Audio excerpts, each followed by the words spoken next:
Manfred von Richthofen, the legendary Red Baron.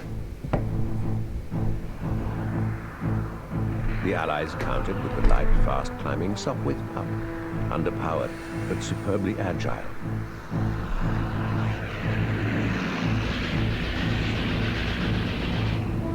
A year later, the Fokker triplane and the Red Baron's flying Circus terrorized the Allies. It was the golden age of the World War I fighter.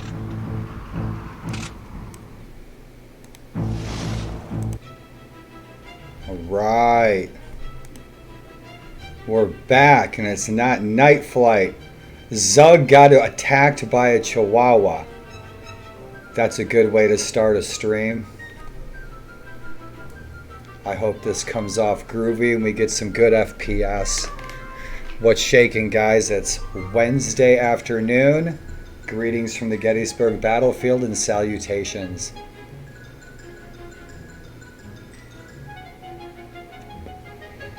And we're going to fly some Red Baron 3D today with full canvas jacket and Promised Land DLC mod for Red Baron 3D.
It's 420 somewhere.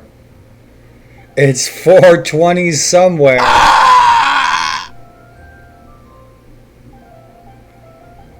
What's up, Hoss?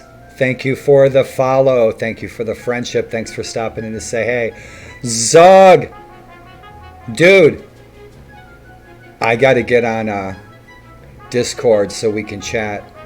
Dude, that was the best. That was the best way to start a stream, is right when I was starting the stream, you got attacked by a Chihuahua. So I'm starting the stream and I look at my phone and it's like, I got attacked by a Chihuahua. It's good to see you, dude. Check out my shirt.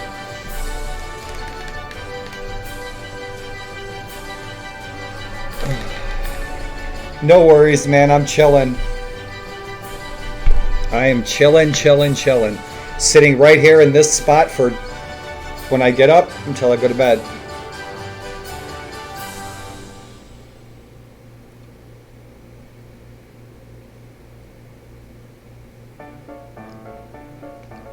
Damn.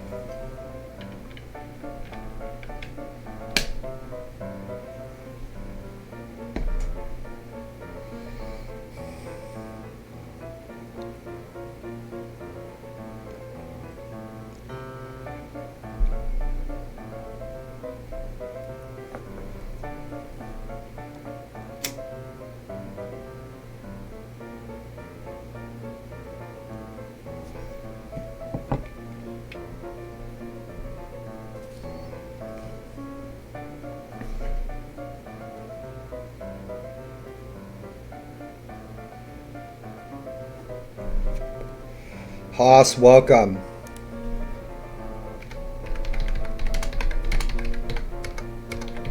I love that name. I had an uncle named Haas. True story.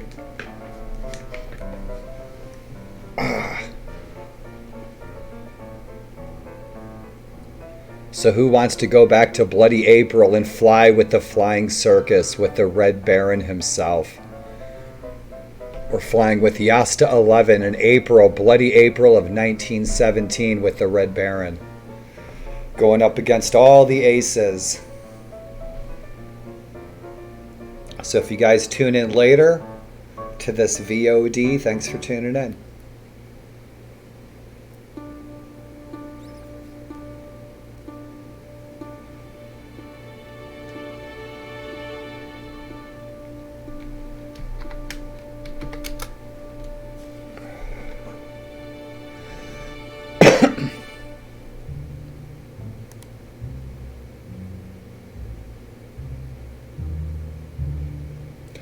Zug is in the house. We got some chat lag.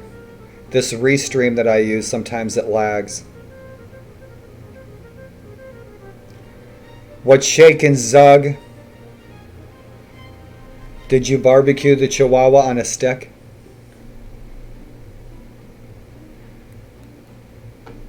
And hey man, thanks for hitting me up every week and asking how I'm doing. That's very important. It's a support system that's far and in between the past 3 years. Thank you for being an MS warrior.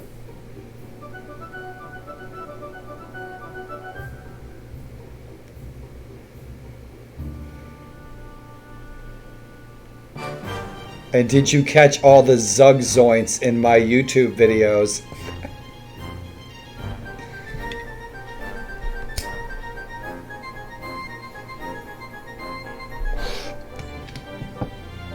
Oh, love this tune. What's shaking, Zug?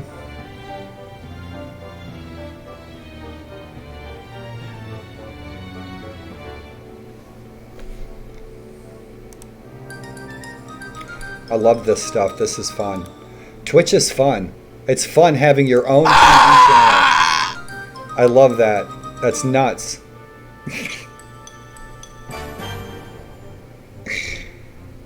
Oh, it's like being Mike TV on Willy Wonka.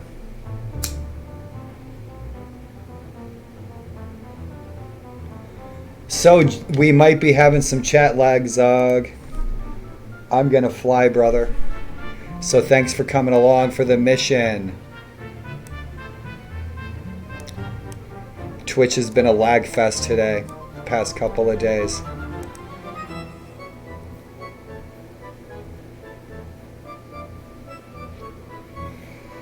Once I get in this game, I cannot tab out.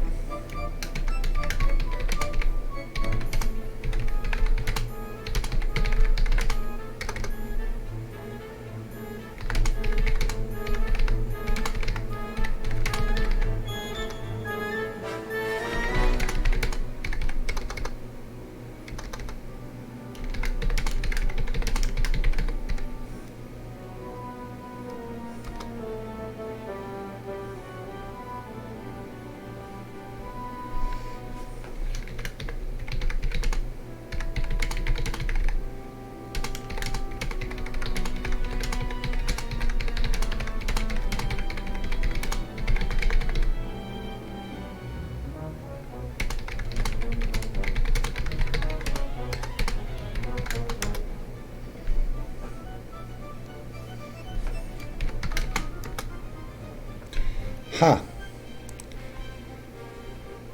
Yeah, Twitch is a lag fest. It's lagging. It's not loading stuff.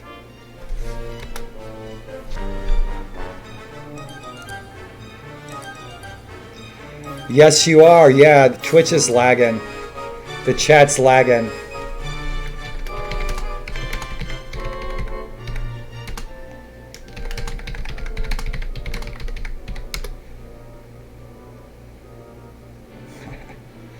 So we're going back to Bloody April 1917. It's the golden month of air combat in the golden age of flight, bloody April 1917. And Zug, or anybody, if anybody ever wants to fly this, this is a miracle that I got this to run like this. This game is so old you can download it on the internet for free. But I could zip this up, pass it along to one of my friends because I have it running in full screen 1080. And that was a real trick. Penguin!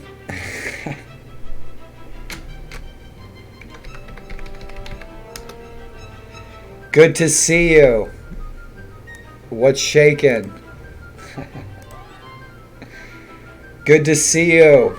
Are you in? He was there. Yeah, we got some lag. There he is. But it doesn't say that you're active. Are you in Canada or are you still home? I would imagine you're in Canada by now.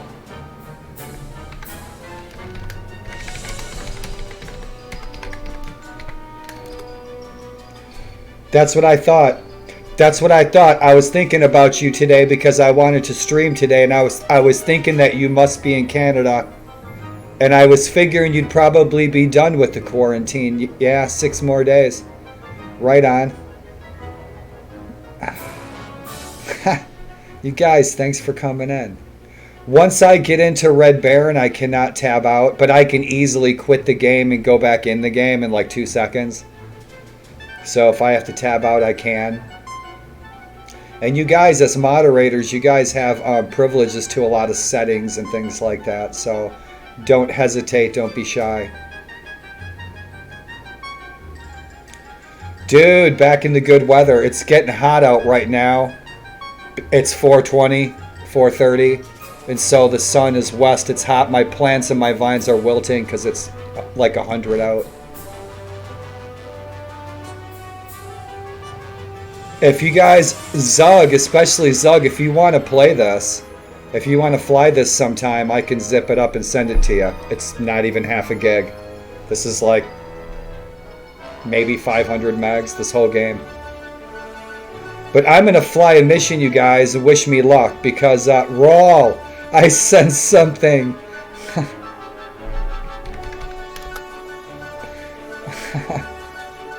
I sense something. You crack me up. It's been I did stream. I streamed like a week ago, but I took my stream off because it had a lot of copyrighted music. Dude, good to see you. Flying some Red Baron 3D. I'm going to fly a mission. Try not to die. Zug, if you want to play Forgotten Hope 2 tonight, I wouldn't mind. If you want to play some Forgotten Hope 2, man, that's bitchin'. Right on. Yeah, it's like, yeah, for sure. Dude, I'd love to work out. I want to get a rowing machine. Because I have to work out, man. Well, I like streaming, but it just matters how tired. I'm completely obliterated like 10 minutes ago. I don't, though. That's the thing, is people, these really aren't blunts. This is just tobacco. It's all natural.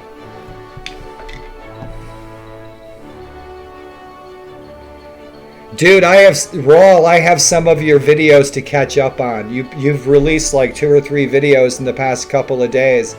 I have to catch up. Yeah, dude, I was Zug and Forgotten Hope 2. I was on this morning, and on a bunch of the servers, there's a bunch of maps that are CMP maps that I don't have, like Pelelu. So they've released the island maps, and I don't have those island maps, but I'd like to have them. Yeah, your highlights are the best, though. There was a couple of your highlights, dude. You were playing that game. It was called Last Days, I think. You were playing a game with the zombie game. It's really hard. That was cool. My travel videos. Stream Elements. Oh, State of Decay. Yeah, I was watching you stream that. It was a while back. Zug said that he was watching you play that too, and Zug said that that's a really hard game. I love the zombie games, man. Yeah, the Pacific maps, Zug. There was a bunch of maps that were being hosted in Conquest, And there was at least 50 people on playing around noon this morning, early, yeah. But they were maps that I don't have. The Pacific maps. I wish that Forgotten Hope 2 would address the airspace issue that's been a plague for 20 years. All the Battlefield series never have enough airspace. Raw, you're doing a freaking hardcore playthrough of A World of Ice and Fire. I salute you. I salute you.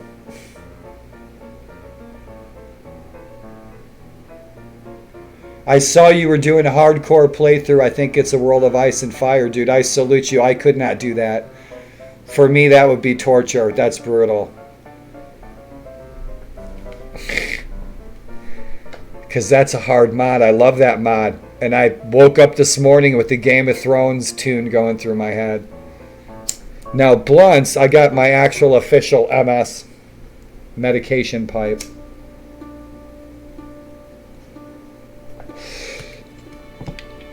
True story is, if I didn't have MS,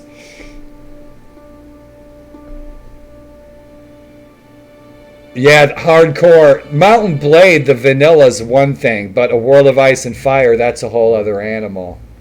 And so is Balance mod. Playing Balance mod for Viking Conquest on hardcore, I can't do that. I usually play everything in just normal, just middle of the road. But with Sparta, I play it the way it's meant to be played. And it's made me a better player. No, I have not, man. I haven't even heard of that. But Sparta, like I just said, I'm just repeating myself, but Sparta's actually made me a better player. It makes you, 100 Years War, dude, cool. Dude, thanks for the turn on. Thanks for, It is, and Toxales told me to, one of the issues that I found in a lot of my games, and not just Warband mods, is for me, and I think with my card, it's the dynamic lighting. And once I turn that off, I stopped having a lot of crashes. I also followed your suggestion to turn my textures down to like 90%, and that eliminated a lot of my crashes too. Yeah.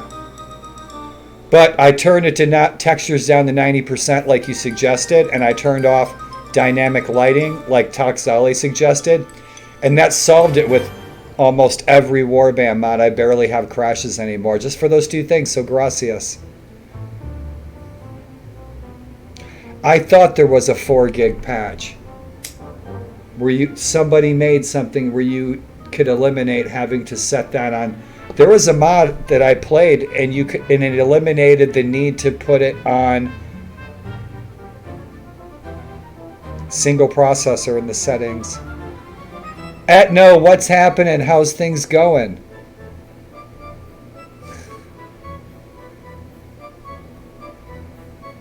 I don't have subscriptions. I've been invited to affiliate, but I'm not sold on the affiliation trip. I'm not sold on the affiliation contract. But you are a VIP and you are my Twitch friend, and thank you for coming on and hanging out. Yes, they are, especially for me.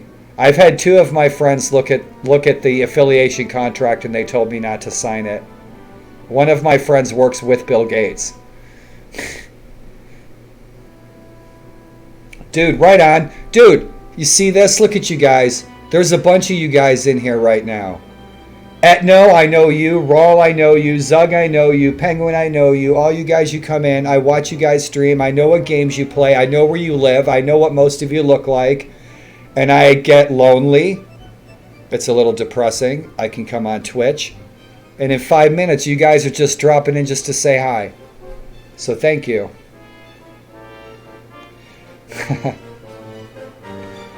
I freaking love watching you guys play games. I never thought I would like watching people play games. I watched my daughter play games over the years. Tyrannosaurus.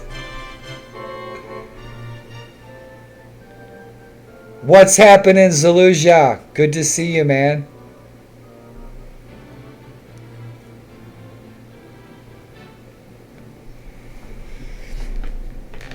Got my new t-shirt. We did virtual walk MS because of COVID-19.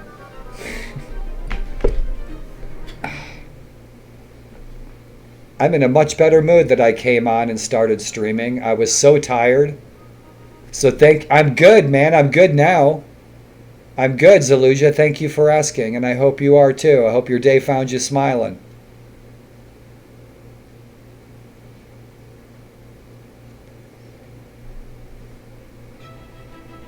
I'm doing good. I'm in World War I mode with this old sim, Red Baron, and I'm really hoping for good frame rates and everything. I've never streamed this because of crashes, but I think I've gotten most things worked out over the last month.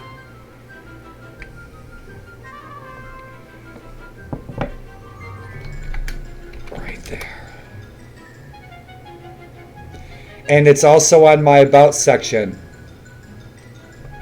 If you look at my About section, it's different, and so you can go to the MS Society.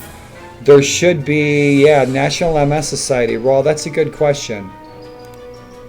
I see I don't have that in there.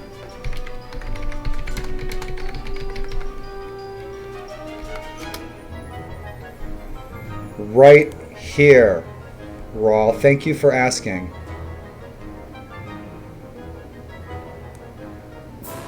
There should be a direct donation to the MS Society from my About page, or even on the MS Society's Twitch page. Like if you follow those links to Team MS, that goes to, and it would be easier for me to just post a link. And so let's check that and see if it's working. And it should be working just fine. NationalMSSociety.org, right on. Trying to cure this effed up illness for 75 freaking years. We don't know anything about this. It's a freaking mystery. It doesn't matter where you're from or who you are or what race you are. It doesn't matter your gender. You could be from the North Pole. You could be from the South Pole. It don't matter. MS could hit you anytime. When you're born, when you turn 50 like me. And it takes you for a ride. Right on. Yeah, it should be MS. And thank you for asking.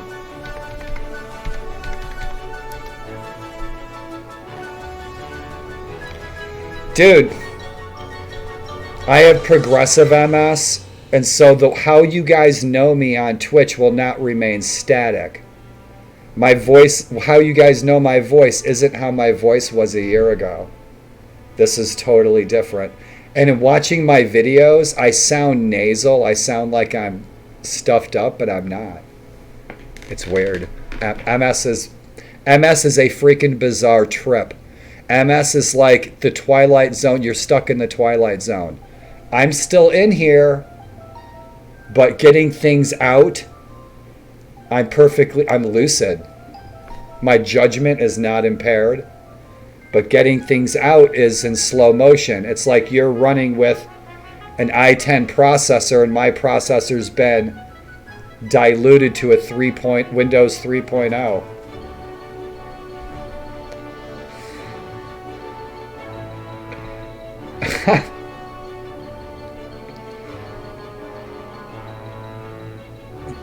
Yeah, 3.0. Red Baron 1. Here's the funny thing. I went through absolute hell the past 3 years trying to get this game to run. But I fired up Red Baron 1 from like 1992 and it ran perfectly. Windows 3.0. It ran perfectly with Windows 10. It was just, yeah. I've got some old hard drives in there. I've got some old towers in there. I've got like 3 old towers in there.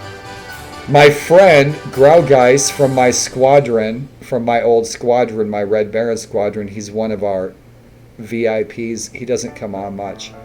But he's building an old classic system. He'll put dual Voodoo 5s in it. He'll build like an old XP system just so he can play these old games because, I don't know, most of the guys I know that I used to game with still play their old games. Oh, dude, I've seen that on YouTube. I've seen that on YouTube. I don't know. I have to try it. Oh, officers, man. I like playing in the mud private. I usually play like an engineer class, fixing stuff and blowing stuff up. Dude, but I've seen that. I think I've seen that on YouTube. Zug, where are you? Zug got attacked by a chihuahua. See, that's cool. You guys, all you guys that I meet like to play different things. Like in Persistent Raw, you were talking about... you build and I'll blow it up. You were talking about playing a doctor. And then another gamer, Twitch friend of mine, TipTop1212, he plays like a healer in Warcraft. And I like to play an engineer.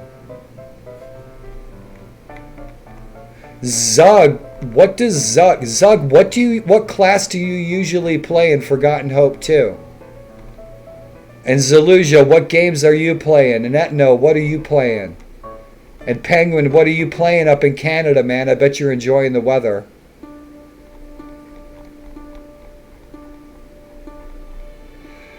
Noldor, right on. Oh, good. Good.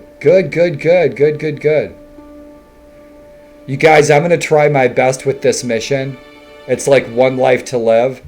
And so if I get killed, rolling back the missions is just like Warband. It's like exactly like Warband. I just go back and switch the name of my last save game backup. So I'll continue my campaign if I get killed during the stream.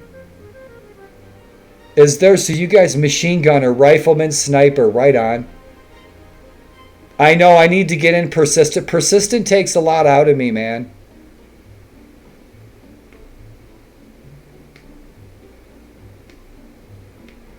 And it's just, you know what? It's effed up, you guys, because I've only been this sick for like a year. I've only been using a wheelchair 99% of the time I use a wheelchair for the last 7-8 months. And the past month or two, just giving you an update, I'm sitting in my cozy office chair because I'm sitting on my ass in this spot for 12 hours a day and my ass hurts in that wheelchair. And that's an issue because if I'm playing Persistent, I want to play it for like 4 hours.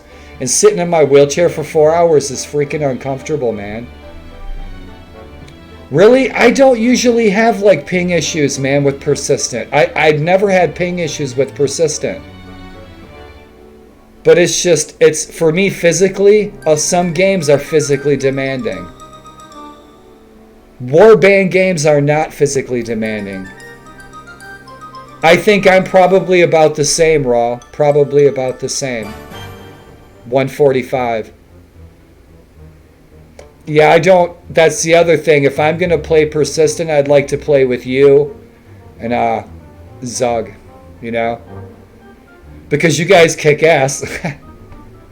You guys kick ass and you always give me my money back when I get killed. You guys are like you guys are like Ginsu knives.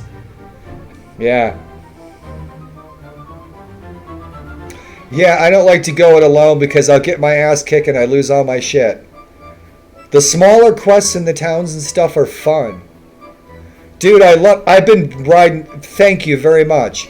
It's a skill that's long earned. I was driving in Tank Squadrons multiplayer like in Battlefield 1942. So like 20 years ago when Battlefield 1942 came out, I joined like the 4th Panzer Ghost Division or something. And so I played a lot of the original Forgotten Hope. And then I love tanks. Fucking tanks are great, man. Tanks are so cool. Oh, tanks are so cool. That film. I like being in a squad. You see, when I do living history and reenacting, that's my gig. I like being a private. See, like if you were leading the squad, I like to be a part of that. I'm a person who likes to be a part of the machine. I like to be a part of a working cog in the machine. I like to take orders. And especially because of my condition these days, It works good for me. Like in Forgotten Hope 2, I like to let Zug lead. Persistent, I like to be a part of the team. I don't necessarily like to lead. I've been a leader in really big clans. JG1, we had 100 members back in the 90s. I'd rather just, I'd like to be a part of the team, you know. I can be a leader, but my current PC build sucks. I got 16 gigs of RAM. I got an i7, 16 gigs of RAM, but I only have a 2 gig NVIDIA. And I have a low power supply, and I can't change that. And so the solution is I have to get a better PC, which I'm working on. I'm trying to work out, it's like a 2800. It's a really weak i7. So that's an issue. And so I will address that. Because my computer blew out a year ago, I had a really good i5, right? I had a better video card, everything.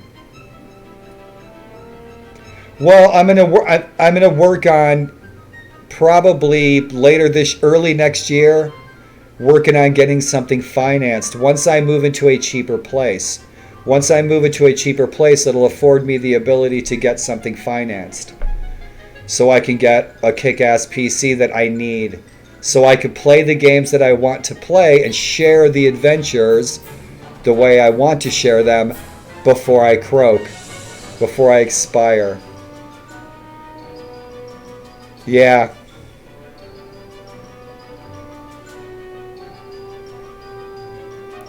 Because I'd love to be streaming this and playing this and the best it can be, you know?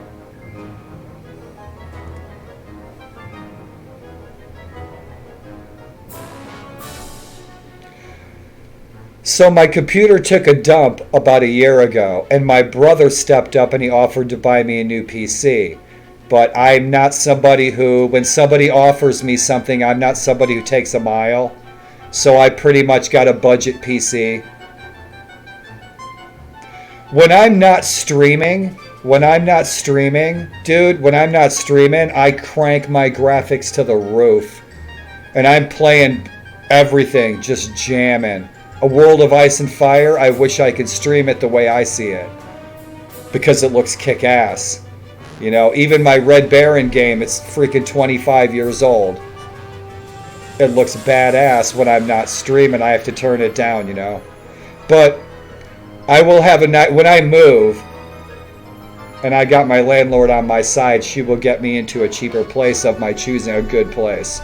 And I will save a good amount of money, and I will be on the ground floor with a roll-out patio, so I'll be able to just cruise in and out of the house in my wheelchair whenever I want, and I'll save $100 on rent.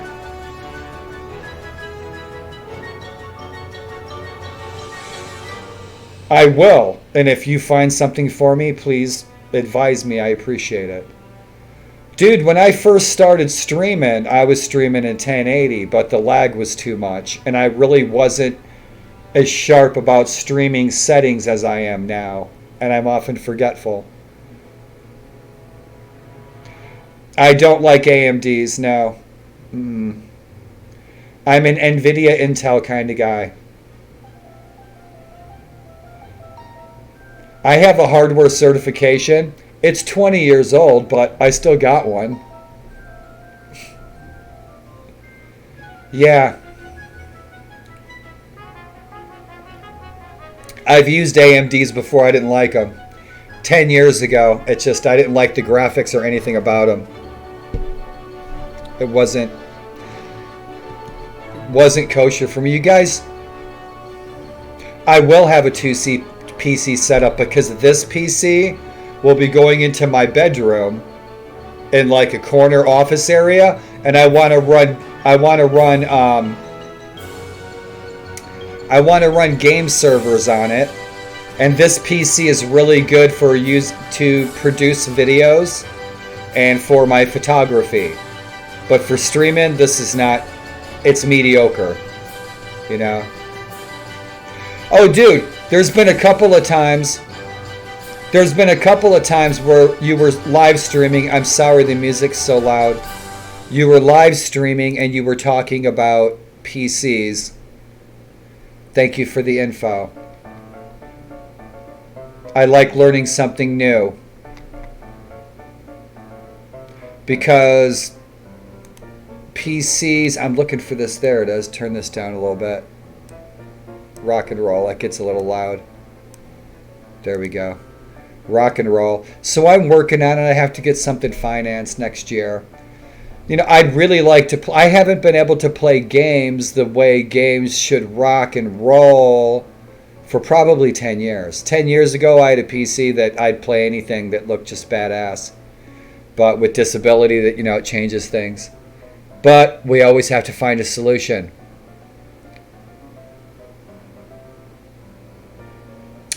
Yeah. Cars, cars, cars, man.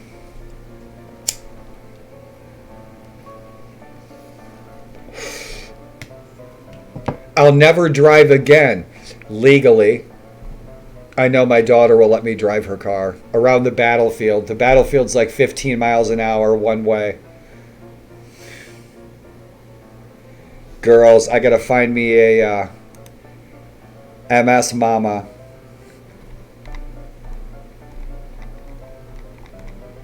I am gonna jump in.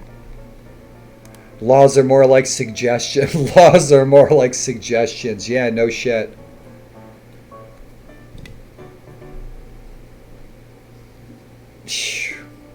Laws, cars, girls. Over the past 2 years, I've barely known what's going on outside. Right on, man. Dude, I liked Florida. I liked Florida a lot. I spent a month in Florida on Jackson Beach for about a month right before I moved to Gettysburg about 8-9 years ago.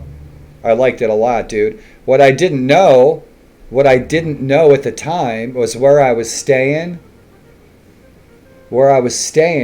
My brother had this condo. He travels around the country and works for the nuclear power plants.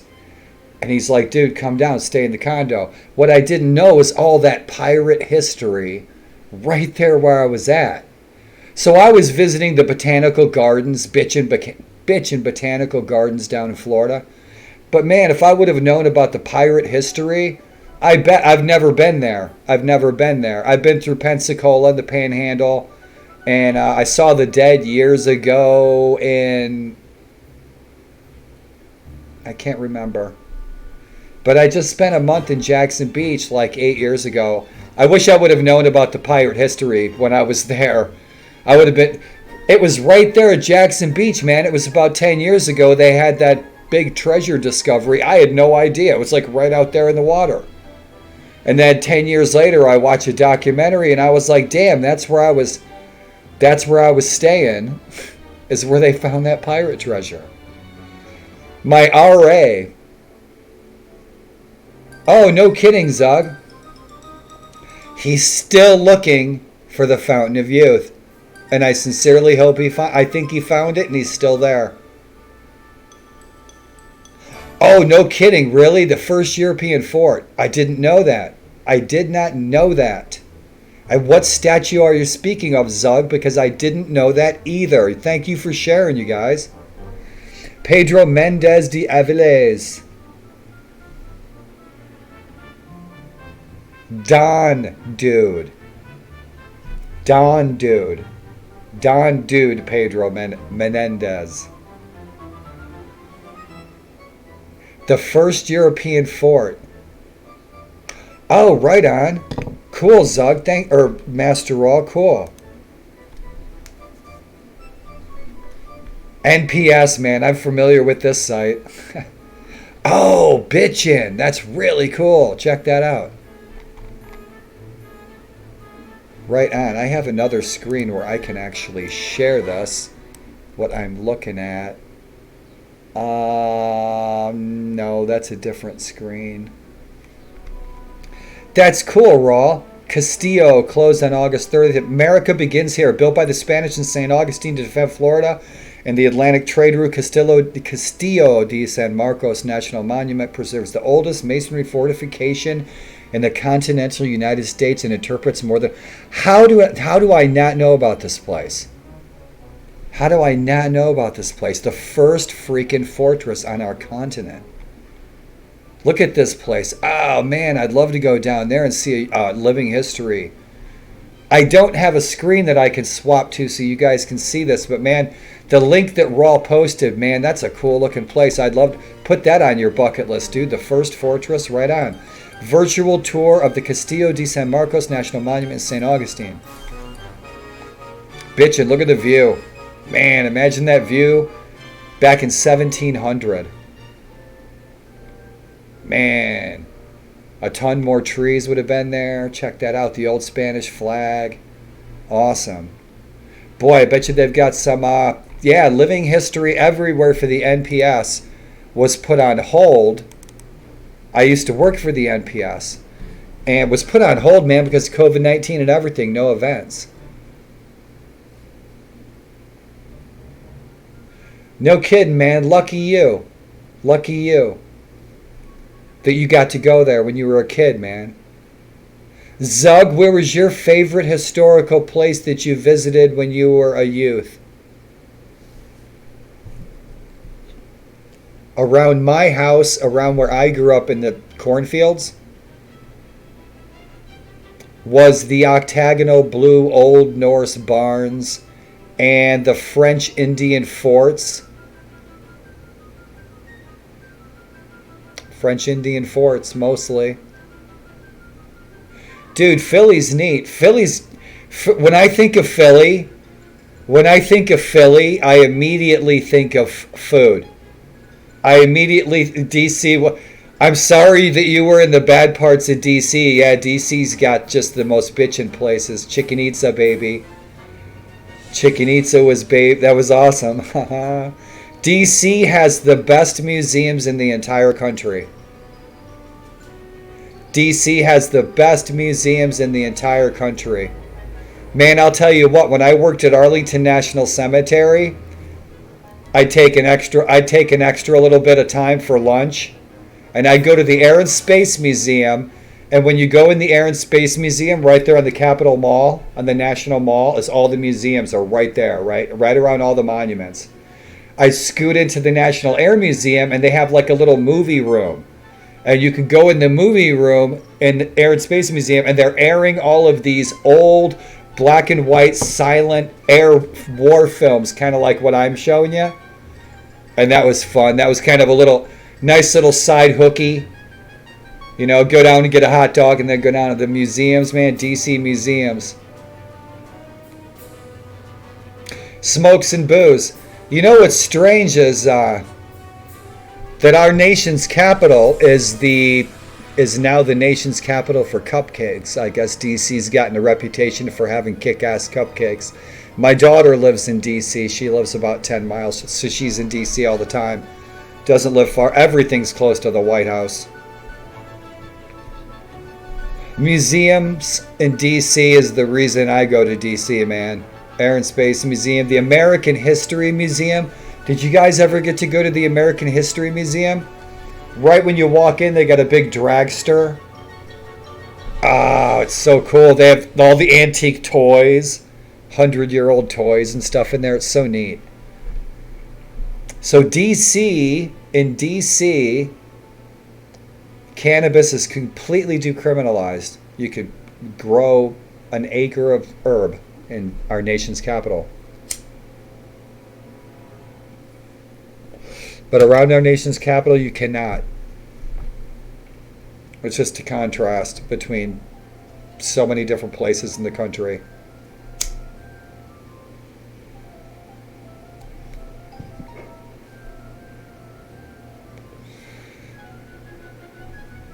Smokes and booze. I had I got a lot of perks with my job, and I had a security clearance. We had to go through psychological evaluation at Quantico in order to get our security clearance for Arlington National Cemetery. If you guys ever get a chance, it should be on every American's bucket list is to go to Arlington National Cemetery. It really, really, really, really, really makes you realize America right down to the marrow of where we come from and what's transpired and what men went through. You leave with a lump in your throat. I love DC though. The ballistic CSI area, no cool. Oh, no kidding. You went on a school trip to Quantico? No kidding. They used to be one of our clients. That was one of the things with my company, AgriLawn and Landscape Systems. We had a lot of federal clients. So when you went into Quantico, the entrance and the property, years later, my company took care of that. We maintained it. We mowed it, all that good stuff. And like we did the entrance to the CIA, we were the company that took care of the landscaping and everything. And so we took care of the landscaping for the National Mall. We did the mowing. We took care of landscaping for Arlington National Cemetery. It's cool, man. So you know what that looks like. That's neat. It was really cool. You know, and back then when I was so much younger and working for that company and I was the operations manager, I don't know. I didn't think about how profound it was having such important contracts. It was a job. And we wanted to do our best, you know. I liked working there at Arlington. It was probably Arlington National Cemetery, and what I did was soil sampling, pH balance, diseases, insects, that sort of thing. It was the most peaceful place I ever worked, was Arlington National Cemetery. And I'm off on a tangent, aren't I? And you guys are wondering if I'm ever going to fly these old crates. We are flying with Yasta 11. We're flying with the Red Baron himself. It's bloody April. It's 1917. It's the height of German air power. Dude, if you ever have any questions, man, you send me some photos. I'll do my best. Florida's easy. Florida's easy, man. You guys got the most aggressive horticulture. You guys, it's like you live in a perfect world down there. The biggest issue you guys have is sandy loam soil, which can be good and it can be bad. Too much is bad. But if you ever have any questions, man, I'll do my best to ask. Absolutely. You know, my garden, I'm proud of my garden. People love to look at my garden, my balcony garden. Same deal, dude. I've been advising people of that for years, is to get stuff that's indigenous in your region, in your neighborhood, in your county. Because you see this pretty stuff around. Zahu! What's up, my friend? And get... Oh, yes. Oh, you don't like the St. Augustine, huh? Huh. Well, you have to overcompete with it with something else. I love the grasses down there, man. I love the grasses down there. I love southern grasses. Really? Yeah, you got to replace that with some Bermuda or Zoysia. Bermuda or Zoysia down there. Something that's more comfortable on the feet. Hey, man, pull my finger. Zaho.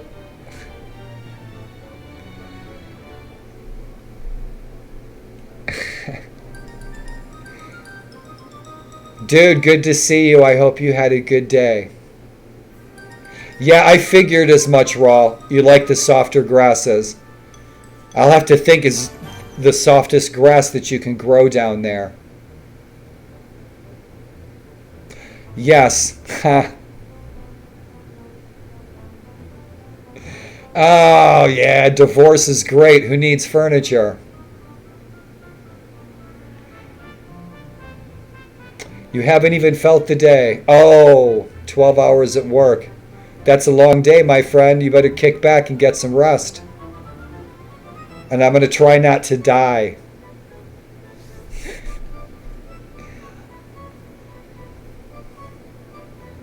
I can't take naps, man.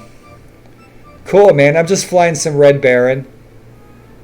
Bloody April 1917.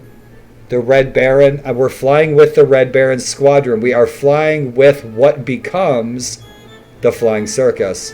We are flying with Manfred von Richthofen and Kurt Wolf and Karl Almenroder. What do you mean, Raw? You're in bad shape. I have narcolepsy, dude. I hate sleep. I don't like to sleep. I want to be awake. I want to experience life in the world. Which is one reason that if I did not have MS, I would not puff herb. Because I like to be clear. And the surroundings and the environment is enough of a high for me. Nature is my high. Oh, dude, Zahu, you never have to explain a thing to me, my friend. I see outside the box as best I can. Get some rest, buddy. I am grateful that you guys come in and say hello, and so thank you.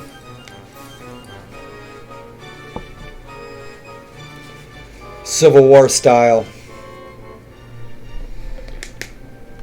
That is clips from the film. I highly...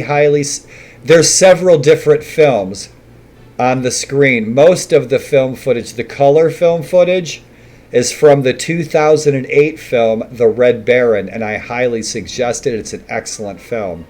The black and white footage is likely from Howard Hughes' 1929 Hell's Angels, which is an excellent film. Dude, I just got this shirt, man. Check it out. I got it in the mail. I heard a bump and stuff outside, and so I rolled my ass over to the door. And so, because of, if you guys saw my Civil War video where I was standing, okay, I take my walking stick, and I can stand with sticks, but not for very long.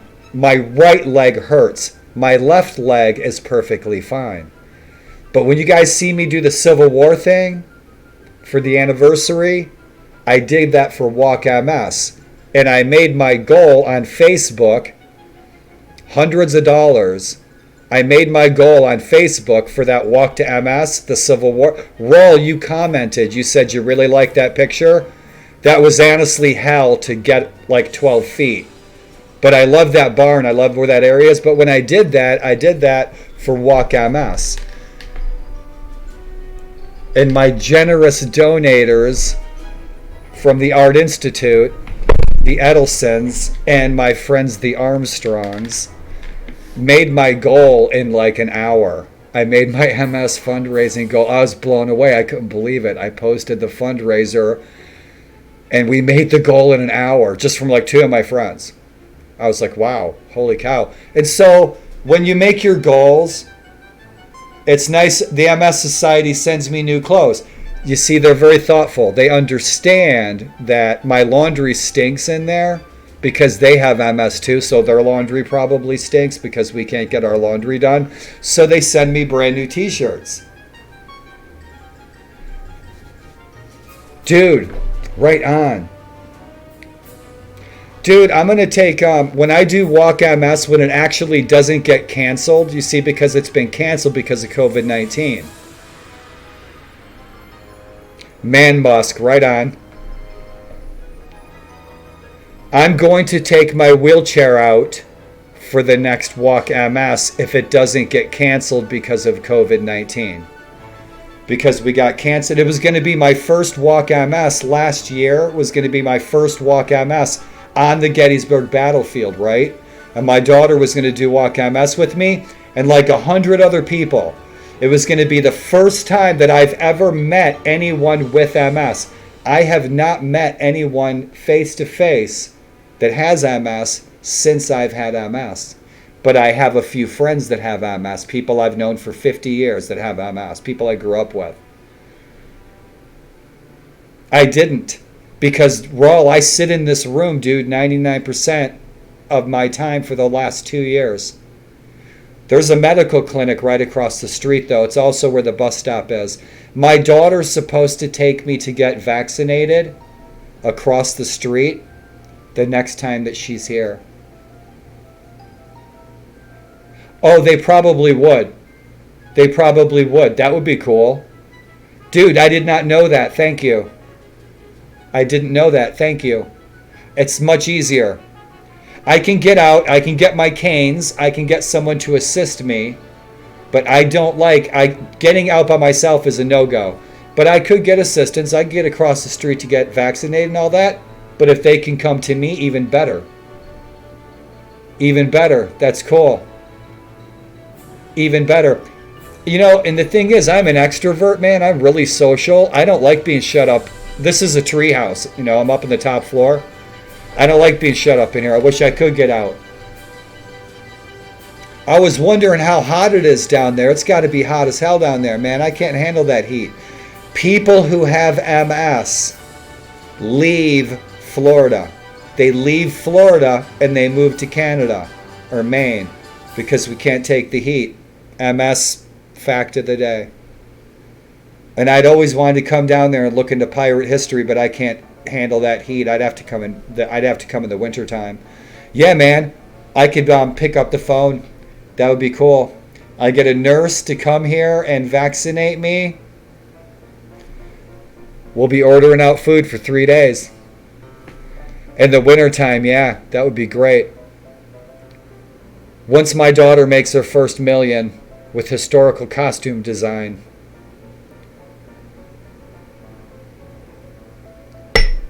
I'd like to have a camper. I talked to my daughter about this, right? If I got a camper and I put my valuables in storage and I have a camper, she would drive me to different campgrounds in historical areas where I want to stay for a month at a time or 2 months at a time. And then I live in the campground. It's awesome. It's like $600 a month. I have everything, Wi-Fi, everything I need. Right? I love living outdoors. I love living outdoors. And I move where the climate suits my clothes. So in the wintertime, I move down south, etc., etc. And my daughter would drive me wherever the places I want to go. And so I'd go to Florida for the winter time. And I'd find a camping spot for 3 months at a nice camp store, and like movie house, and like, you know, all the amenities. My daughter said, "Oh, hell yeah, Dad." She's like, I'll drive you to those places. It's a retirement option. I'm supposed to be living in an old shack with my Irish wolfhound, painting and fishing on the eastern coast of Newfoundland right now, retired and disabled. Ending up in a wheelchair, though, changed all that. 3 years ago when I had MS and I became disabled, permanently disabled, that was still my plan. I'm like, I'm disabled now, I'm going to retire, I'm going to go to Newfoundland. And then COVID-19, and then a wheelchair changes things. So I have to, most I can find is a hotline. A hotline. A hotline.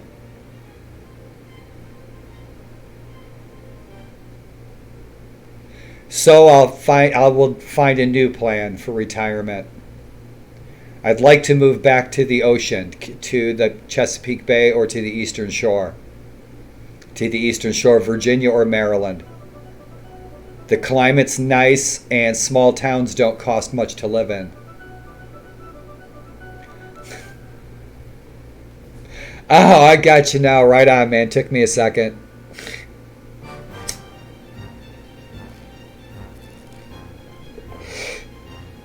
Gettysburg is a college town. They don't have to advertise. And Gettysburg has 4 much bigger cities, about a half an hour in each direction. Gettysburg's a small town. It's like 6,000 people. But the battlefield is big. It's like this town is in the middle of a big national park. You've been here before. No. No, I just deal directly with... Medicare doesn't provide shit for people on disability. Medicare is kind of a joke.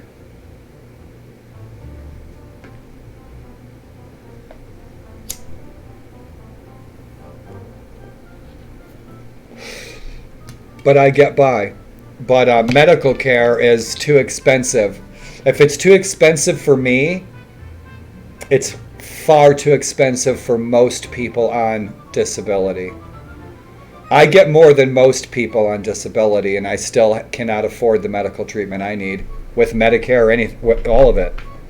Most people I know on disability at all, and I don't know that many people on disability, but it's the same deal in the United States. When you compare and contrast the numbers, the cost of living, the cost of rent versus what the average person gets in a disability check with Medicare and all that, most disabled people in this country can't possibly be able to afford to live at the current cost of living, unfortunately. So Medicare gives me like 20% of my medical bills. That's what Medicare does. But if my medical bills are $21,000 a year, I still can't afford it. Even co-pays out of my pocket is like my grocery money. And the thing is, it's not a poor warlord trip. I look at that across coast to coast. And that needs to change.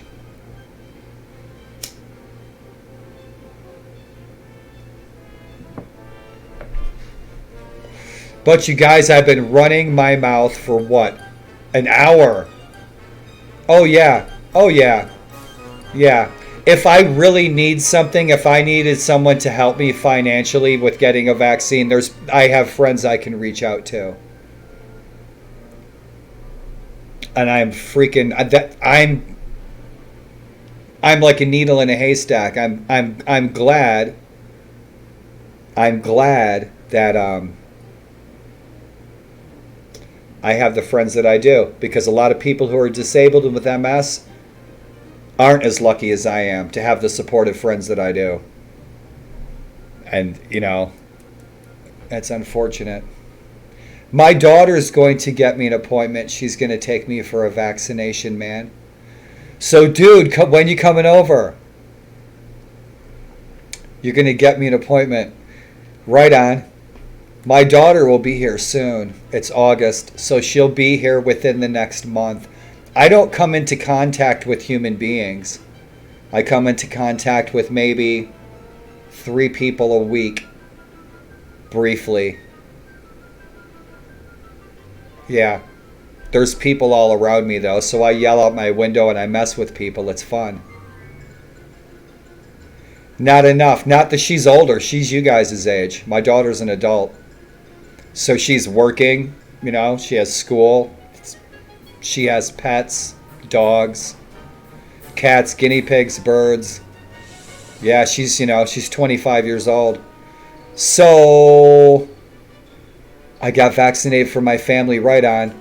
I'm a hermit now, Wall. I am. I used to never ever be in my house. I slept in my house and that's it. 3 years ago, I slept in my house. I was never home.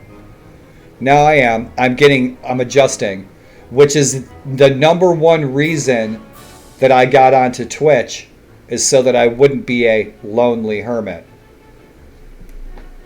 Solution for isolation is multiplayer gaming. Where's the multiplayer gaming headquarters? Twitch. Back in October, I was surprised to see what I found on Twitch. I found all you guys and people doing what they do on Twitch. Oh, right on. We do take some photos sometimes. Raul, if you ever use Facebook, and you probably don't, but my Facebook's I share my private life on Facebook even more than I do on YouTube. Turbo Nerds. Turbo Nerds. That's dude, you did it again. Yes. Turbo Nerds. Punk rock band name of the day. Turbo Nerds. Master Raw. Turbo Nerds. Punk rock band name of the day. I'm a hermit now, and I'm still like trying to get comfortable with being in here, which is kind of where I live here in this apartment community. We're out in the edge of town, in the outskirts of town on the battlefield. There's people around me. There's people I know, you know. There's a Twitch gamer. My new neighbor lives right downstairs as a Twitch gamer. Okay, so I got to give a shout out to Tip Top. Okay, he plays Warcraft. And so this young man, he asked me yesterday, he said, "Hey man, is there anything you need?" And I said, yeah, actually, if you're out and about, would you mind picking me up just a canister of coffee? He said, sure, no problem. This morning he shows up with 2 big bags full of like Starbucks coffee. Like 4 bags. So I'm like solid. I'm like, dude, I'm so grateful. I was like super nice of him. I was super kind. I was like, wow, I just asked him for, if you wouldn't mind picking me up just a little canister of coffee. And so that was cool. So I have a Twitch gamer that I can actually reach out to if I ever have an emergency or something. Turbo Nerds. You guys want to fly this? You guys want to continue our campaign? If you guys took a peek at the videos on YouTube, the campaign that I'm doing, we're doing Alfred Sturm. I keep wanting to say Albert. Yasta 11, the Flying Circus, JG1 flying with Manfred von Richthofen when he's making a name for himself. And Kurt Wolf and Werner Voss, all the greats. All the Turbo Nerds flying for the Flying Circus. Man, I want to be in a Flying Circus. So bitching, guys. You guys, I'm going to try to fly this mission. You guys, thank you so much for the awesome company. If you guys do bail, gracias. Thank you for the support and the friendship. And Raul, you are above and beyond. Thank you. Making those offers and stuff that you do about, hey, you know, we could work on getting you an appointment. If I ever do need something, believe me, I'll reach out. I am glad that I do have friends in good places that can't be here for me, but they are there for me. I'm a freaking lucky camper. I really am. Patrons, Warband Jack, our friend Warband here on Twitch, is one of those people. So I'm going to do my very best, you guys, to stream a mission. Let's fly. I got my old 3D Pro joystick. Yes, sir. All right, close that window. Let's fly some full canvas jacket. I hope this goes off without a hitch. We don't have any crashes. If we do, I'll just keep flying. If I die and we have to move forward, I can always roll back the mission.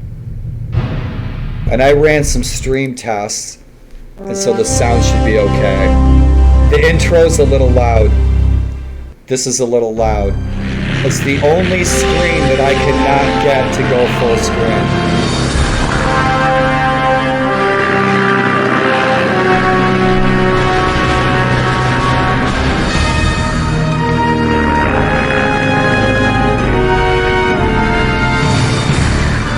This intro 25 years ago, when I first popped this disc in, this raised the hair on my arms. I was like, oh, ooh, I'll do my best.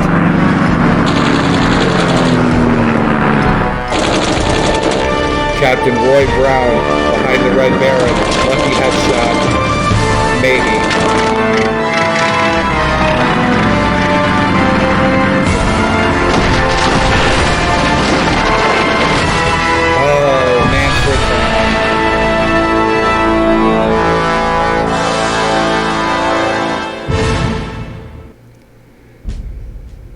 Just that intro part. Just the intro part. That intro part's too loud. The full canvas jacket / Promised Land is a DLC. It's a mod that was released. That menu music on that is also really loud. I have my mic boosted a little bit. The in-game sounds right here, the menu, is this too loud? Because I can turn it down. Is the menu music too loud, Raw?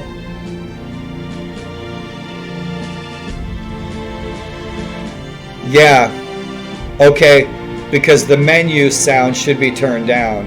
The intro, that intro, by the way, the reason that intro is turned on is because that video intro is an intro / USB joystick fix that allows old joysticks to run on modern systems with this old game.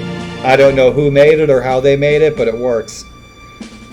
But the menu music on the intro is off the charts, and the full canvas jacket control panel that you first saw, that menu music, I've been trying to seek out the WAV file to turn the damn thing down. Solution is, get into the game real quick. Object preview, I cannot touch it. Ace preview, I cannot touch it. The preferences, I cannot touch them because they're already set in full canvas jacket mod. If I touch it, it might corrupt Baron exec. Any Red Baron 3D mod that is a date-based mod, which this mod is, all the date-based mods ever made for Red Baron, you can no longer access the Ace preview or Object preview. It'll crash your game. That's the unfortunate drawback to all of these excellent historical correcting mods for this old game. So unfortunately, I can't look at the Ace preview. One thing I want to do is to make a YouTube video where I load up the original Red Baron 2 game with no mods so you guys can see it, because that Ace preview is really cool.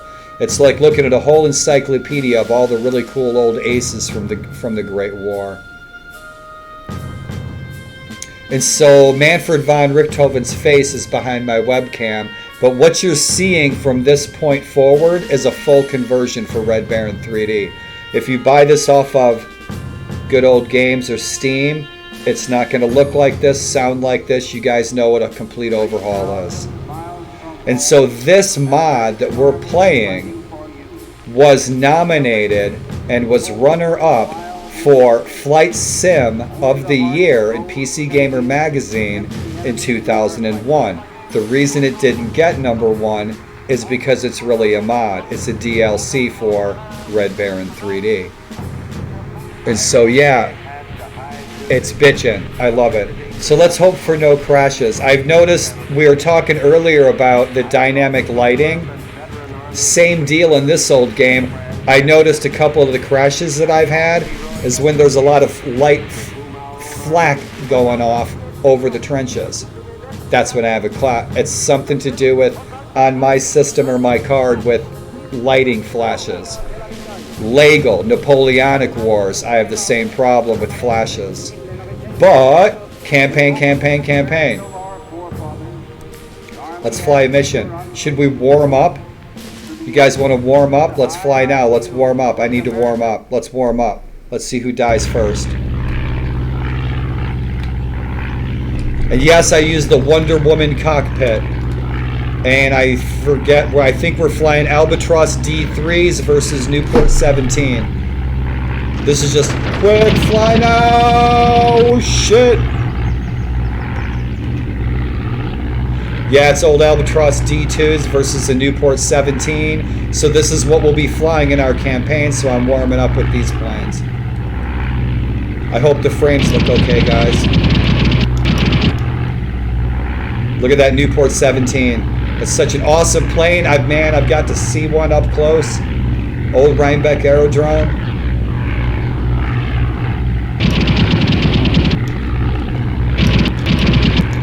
I've never streamed this before, ever. I've been playing this doggone series since 1995, Red Baron 2 anyway. He's history. Yeah, he's history. Oh! I don't have the hand control that I used to either. My hand control is a lot more jittery than it used to be. Oh yeah, he's history. I must have wounded him or something. I must have gave him an oil leak. He's done. Yeah, he's done.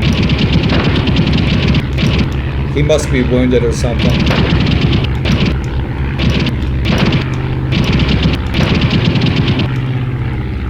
Yeah, he's going down. We're messing his wings up.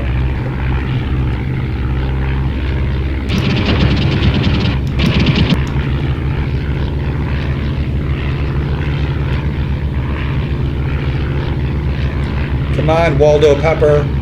Come on, Waldo Pepper.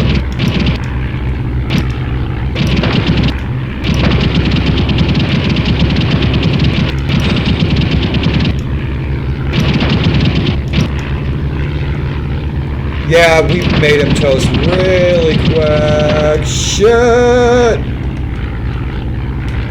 He's going down. Now right there when the screen's flickering, it's because my button on my joystick, this button right there to see him from that third perspective, that button's getting old. This joystick's like 10, 15 years old. He's done. Hasta la vista, baby. Oh yeah, his wings all tore up.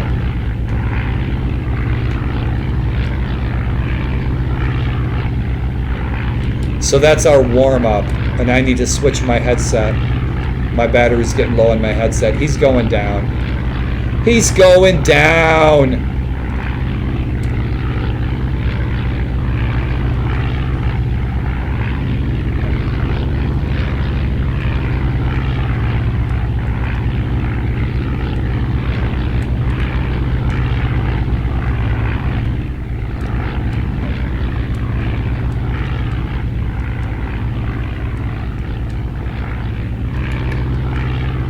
That's it.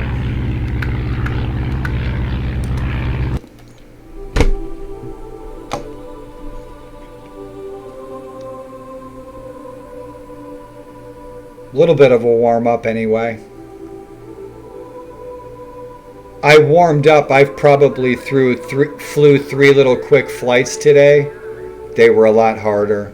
The enemy was a lot harder than that guy. One Newport, I was chasing him around for 20 minutes. Player, damage, end of mission, hasta la vista.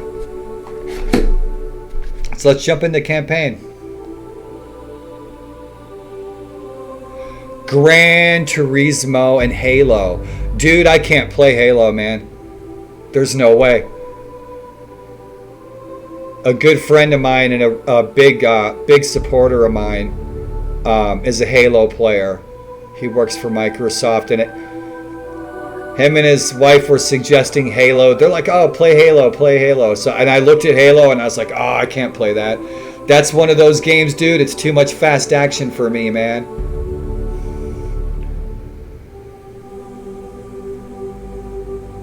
ODST. I don't know what that is. I've never played Halo. I've watched people stream it, and I've seen it on YouTube.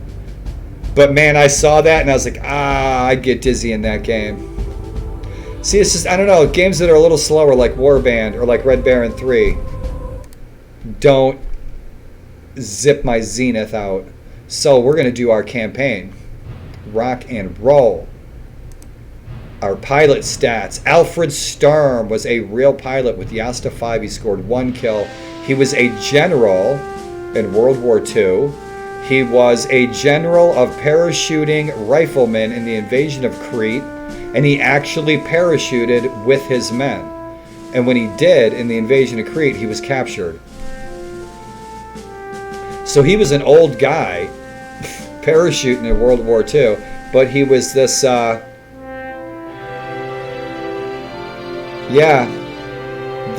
were they called? I forget what they were called, the German World War II paratroopers. I can't remember. So he paratrooped with his troops into the invasion of Crete, I think 1941, and he was captured. But in World War I, he flew 2-seaters, and then he was with Yasta 5, which was an elite squadron. He scored 1 victory. He was with them for, 6 months. And then he was transferred to a 2-seater squadron again, probably because he wasn't scoring victories.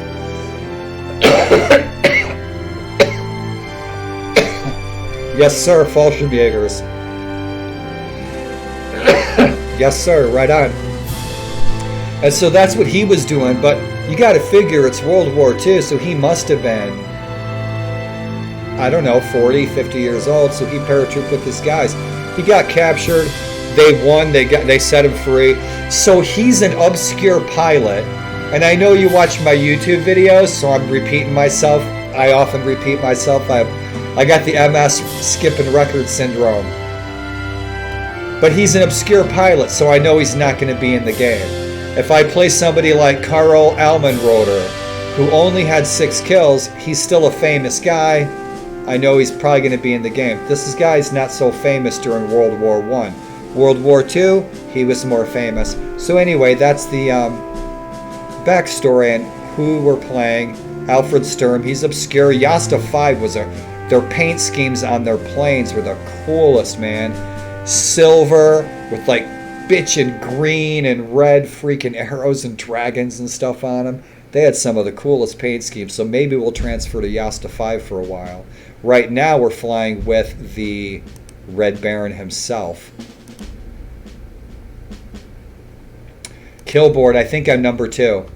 Alfred Sturm is number 2 with 10 kills. Manfred Von, the Red Baron himself, is sitting pretty with 39 victories.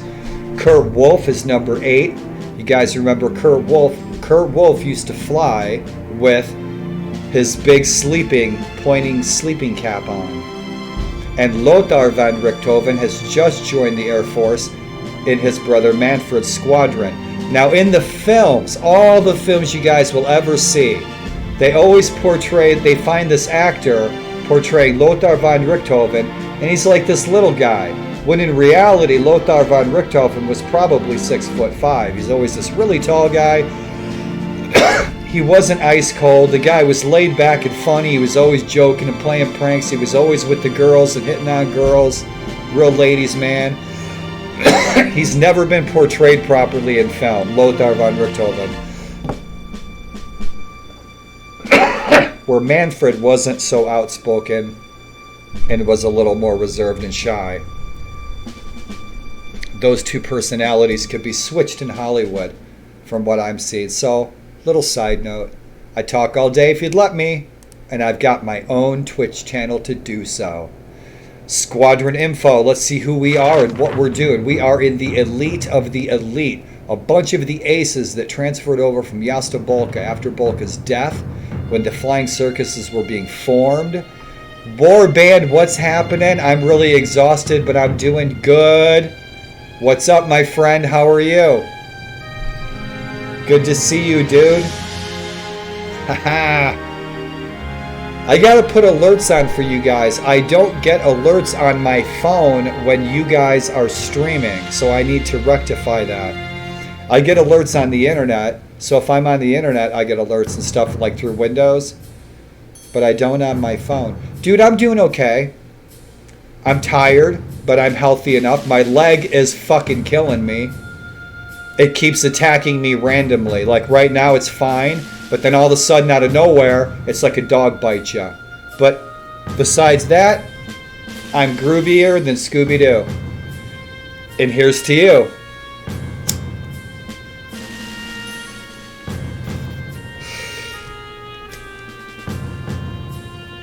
Dude, you guys, you have no idea. You guys are all in here right now. Warband, Raw, Zug, all you guys. I'm putting all you guys in a comic strip. I'm making my own comic strip, and it's all starring you guys. And some of you guys, I don't know what you look like, so I'm going to draw you as I picture you in my imaginations. Like Warband, for example. I figure Warband kind of looks like Bako Jang from The Sims.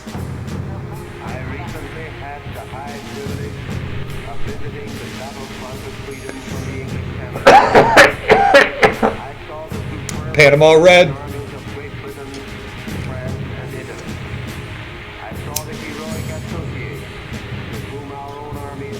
Warband, how was your day? Dude, you see, the downside is I'm forced into retirement. The upside is a couple of years, I'll have the dreadlocks of a lifetime. That's why I'm growing my hair long, so I get some cool dreadlocks, like a great big freaking... Put them into any shape I want, right? Do topiary, right? You know, do a big bear, like the House Mormont, right? Like a bear with the dreadlocks. I don't know, bro. I think I've seen the back of your head. I think I saw your picture once. So I am going to make you all famous in a fun comic strip. Weekly, I'll put that on Discord. And we are flying with the infamous Red Baron, Manfred von Richthofen himself. in the infamous Yasta 11. And I'm a nobody. I think we have what did he say? We got 10 kills on the kill board. So I'm flying the old beasts. I'm flying the old beasts of burden, the Albatross D2. And Kurt Wolf, you see how old the game is? Manfred Vaughn is flying the D2, Yeah, so we're a bloody April. We do have D3s. Manfred Vaughn's D3, right on, his red Albatross D3. This is the plane that Manfred von Richthofen likely scored most of his victories in that plane, the Albatross D3. Cool beans. So that's who we're flying with. Dude, the comic's gonna be about, we shall see. Probably something different every week. Whatever comes into my mind, tune in, turn on, drop out.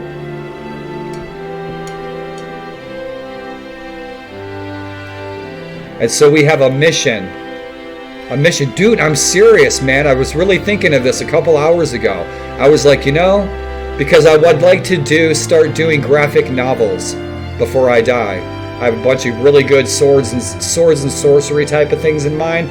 But then I thought, wouldn't that be fun as hell to do a weekly comic strip of my Twitch, all my friends on Twitch, getting into all kinds of who knows what. I think that sounds like fun. It's about crazy adventures. I stop in your streams and whatever you guys are up to, and I put that into one fun thing. We'll see. We'll see it comes into my head. Like streaming today. I wasn't planning on streaming, but it was about 4:20 and I was a little lonely.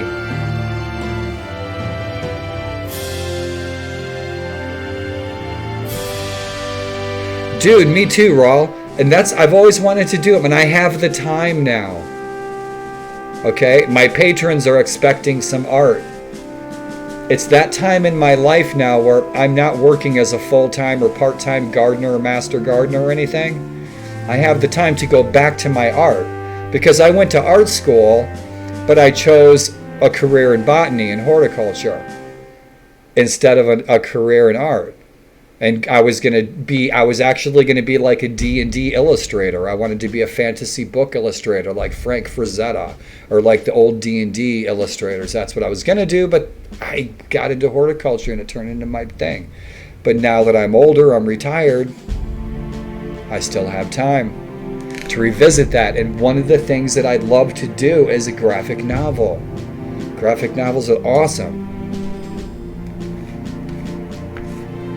And so, as practice, a weekly comic strip like we see in our newspapers, starring Master Raul, Warband, Zug Zug, King Penguin, Zahu, and all you other fun, furry, fabulous freaks on Twitch.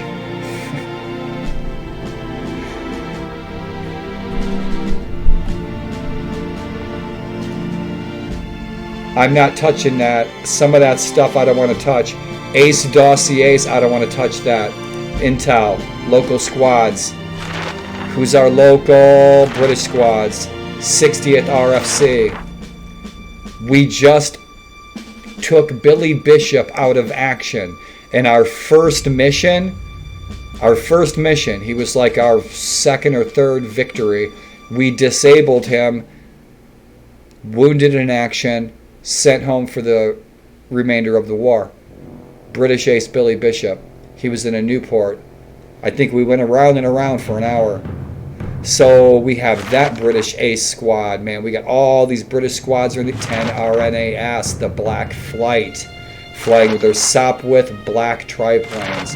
They'll have black ones, you watch. Yeah, so we've got all kinds of elite squads. The 1st RNAS, the 3 Royal Naval Air Squadron with Raymond Collishaw. Collishaw is awesome. He's one of my heroes. Raymond Collishaw is actually the highest scoring American ace. Canadians are Americans too. So from our hemisphere, the Western Hemisphere, Ray Collishaw, the Canadian, he shot down more aircraft than anybody. I think like 63 or something he shot down. Dude, did you send me a tip? Thank you. First thing I saw was love ya, and then I saw get some meds, so I thought he sent me a tip. Thank you. When you say that though, will you do that? Do you know what I do? Money like that, you guys tip me. That money, if you guys, when I get tips, that money goes to like basic necessities like TP, milk, bread. Basics is usually, I don't buy extras. I don't splurge unless I can. Usually, especially towards the end of the month, people in disability, man, we're getting by. So thank you so much. I cannot tab out. I have some. I have a friend who will help me out in the herbal regard. I'm extremely lucky. If I need meds, I can pick up the phone. And that's the thing is, I'm lucky, but there's so many people in my shoes that aren't as lucky as I am. So thank you, Warband. I'm doing all right, but soon, yeah, in a couple of days.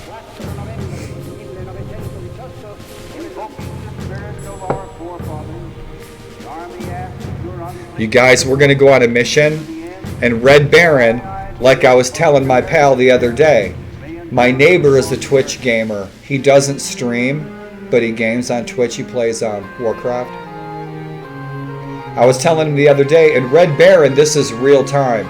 So if I fly from Berlin to Paris, it will actually take like 2 or 3 hours.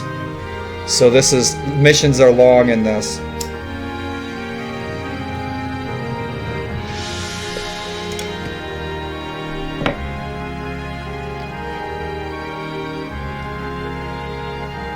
Zahu, sleep well, my friend. Rest well, sleep deep, and dream good dreams. And have a successful day tomorrow. Remember, man, all work and no play makes Zahu a dull boy and a tired boy. Get some rest. Right on, Warband. Dude, I'm working on it. So that's who's in the area. Love the accent. This captured film shows British artillery firing on the Somme front. Unless we can destroy the enemy reconnaissance aircraft that are spotting for these huge guns, they may blast our infantry right out of their positions. That was our friend Ellendeer TV. He did the voiceovers. Ace dossiers, I'm not touching that, it'll crash. Local squads, we can hit that. Top aces of the day. Dude, Warband, what kind of PC are you getting? Do tell. I hope I'm not being too loud, you guys. I think I'm still old-fashioned where I think we have to talk really loud into a can. Like you guys can't hear me from so far away. Manfred Vaughn, the Red Baron, is #1 ace of the day with 39 victories. Georges Guinemer was number 35. Albert Ball, that wild young man from the UK, is 31. Werner Voss, with his smiling mustache face on the front cowling of his triplane. Werner Voss is number 4. Charles Neungesser in his Newport with the skull and crossbones. Charles Neungesser, after the war, he survived the war as one of France's top aces. Charles Neungesser was one of the first men who ever attempted to fly across the Atlantic Ocean. And he had a partner, so 2 guys tried to fly across the Atlantic. They were never heard from again. They disappeared. They were eaten by cannibals. And our man Alfred Sturm, our pilot who we are portraying, Unterofficer Alfred Sturm. We are, down at the bottom of the barrel, we're number 7. Roderick Stanley Dallas flies with the Royal Naval Air Squadron. Shit, he's number 9. Heinrich Gunterman, who probably flies with Yasta 11, is number 10. So we are in the elite of the elite squads. Dude, 5600 Axe CPU, 3060 Ti GPU, all the next gen stuff. Rock and roll. Dude, I can't wait to see your graphics on your stream.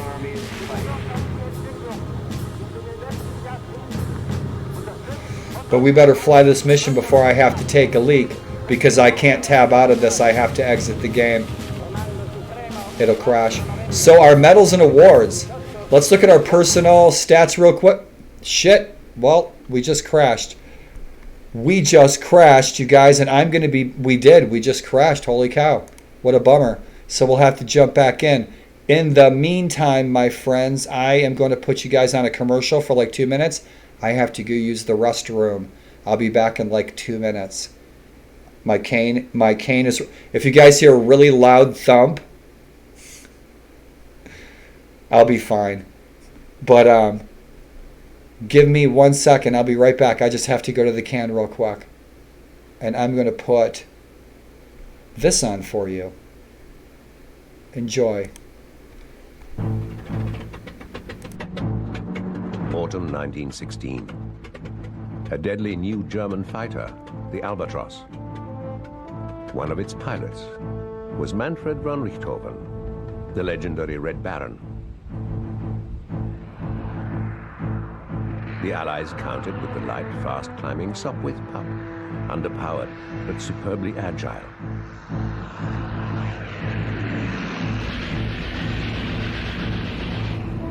A year later, the Fokker triplane and the Red Baron's flying Circus terrorized the Allies.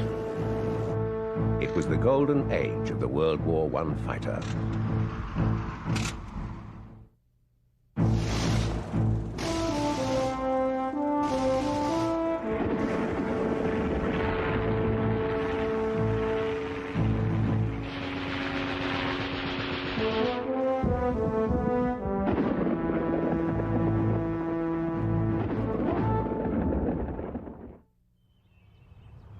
The planes on the ground are British Sopwith 1.5 strutters.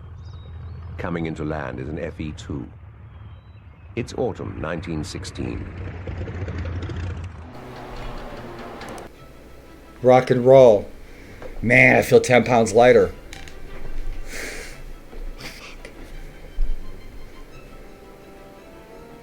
2K resolution, right on.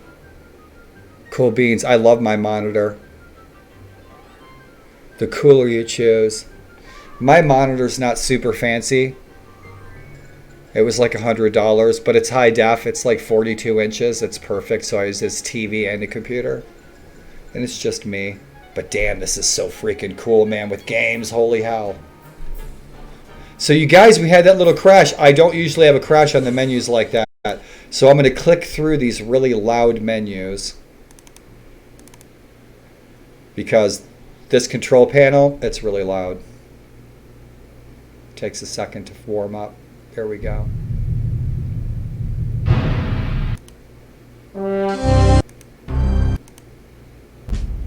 All right, the Red Baron flies again. Campaign. Personal stats. This is where we crashed. We crashed on this. So yeah, we enlisted on April Fool's Day. Okay? Bloody April 1917. We are playing real pilot from Yasta 5, Alfred Sturm. Yasta 11. We've got, and I'm sorry my webcam's blocking that, 3 Newport 17s were our first victories on April Fool's Day. If you guys, some of you guys looked at the YouTube videos, and so we're continuing that campaign. You guys might have saw in the YouTube videos. We were awarded the Iron Cross first and second class. We've shot down 3 balloons, 4 balloons, 3 2-seaters, and 3 Newport 17s. So good deal. We're sitting at 10 victories during bloody April of 1917, the height of German air power. Our medals, did we look at them? So fancy.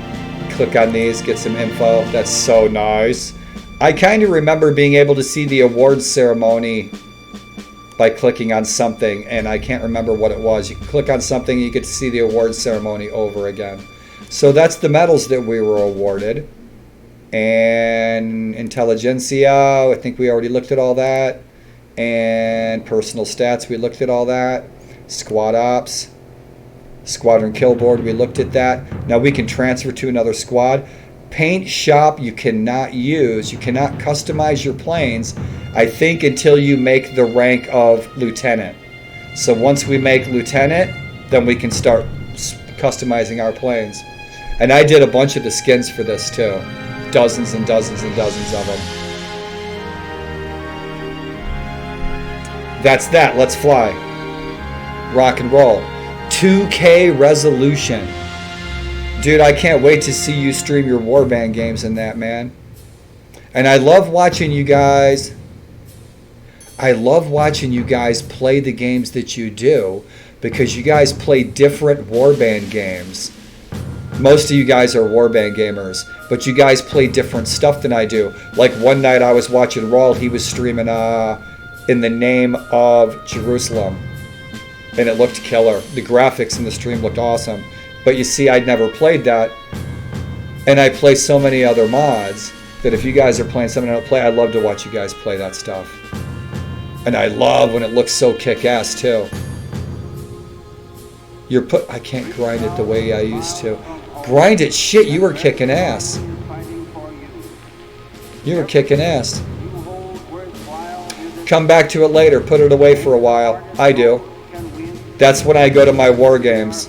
When I go to like Red Baron, or I go to like Battlefield or Forgotten Hope 2, World War II, I just need to take a break for Warband, then I go back like a kid in a candy store, all refreshed, like, you know. And I saw Raw was playing World of Ice and Fire, and I'm like, Game of Thrones, you know. And so, you need a new game, huh? I'll send you this one. Come play multiplayer, you guys. I'll make some missions in the mission builder. We have a mission builder in this. We could play multiplayer. The multiplayer servers are online. There's people actually on multiplayer playing this. I am going to be firing up the 1916 mod for IL-246. I've been playing IL-2 for probably 15 years. I used to be the CO of JG11 in IL-2 and IL-46. And there's a mod out for the IL-2 series, World War I. And I'm going to be firing that up and hopefully streaming it if everything's kosher. New game, man. I don't know if you dig flight sims. Warlord is in flight sim mode, and I love the old stuff. I love the old stuff. I might even play European Air War. My squad used to play European Air War. We used to fly Pacific War in IL-2. We used to do Flying Tigers and Baba Black Sheep. What's our next mission, my friends? We can't personalize Jack, I don't think. We need rank. Let's find out. Squad Ops, Paint Shop. We can paint our plane. We must be allowed to paint our plane because we have 10 kills. That must be it. So look at that. Available aircraft to paint. None available. Self-assignments. I can't remember how to do this. No assignments available. Paint plane. So we got 10 victories. We're only an under-officer. We're a private. We're a cadet. Usually you have to have rank in order to access the paint shop. So it must be because I've got 10 kills. Plus it's still pretty early in the war. So with 10 kills, I'm still not really considered an ace. Dude, I figured it was late for you. I knew it was late for you, bro. Thank you so much for the tip, man. I love you to death. I hope I get to meet you someday. I will. I'm going to fly this mission, and then me and Zug might play some Forgotten Hope too. Blow some stuff up, see how far we can get as dog-faced privates. Right on, dude. I love Purple Hearts. You guys made my day, man. Right on.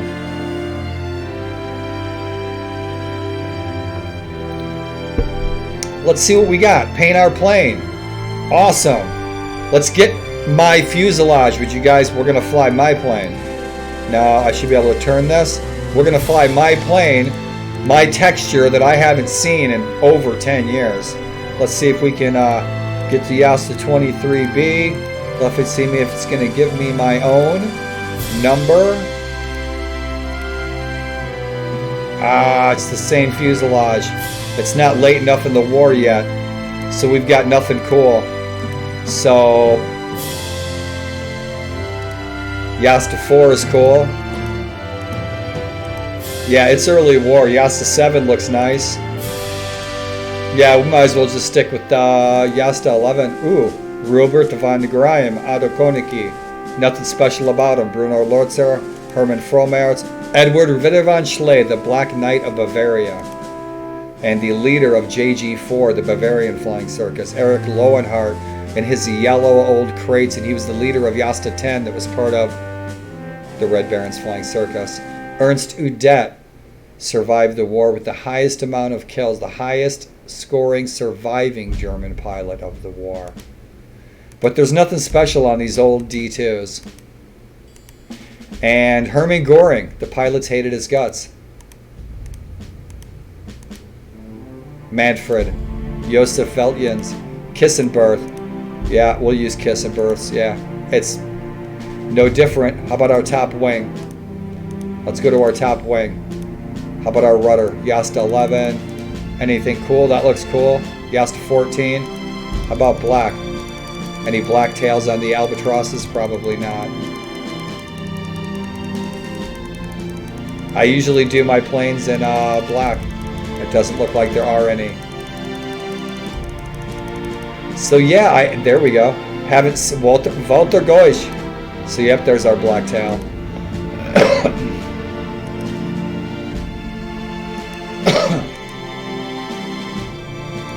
No spokes. There we go. Yes, 22, black, that'll work. Upper wings, what do we got? We got black, probably. Jasta 23 will have mostly black planes, or black surfaces, as 1917 progresses. See if I can click through these. That clicking, you guys could probably hear that on the microphone, I apologize. Nada, these guys are all using the same top wing. That's too bad. So yeah, it doesn't matter. Bottom wing, this doesn't matter. Elevator top, what do we got? Give us a black tail.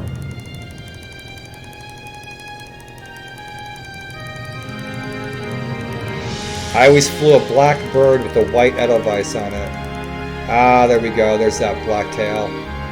There we go. Cool beans.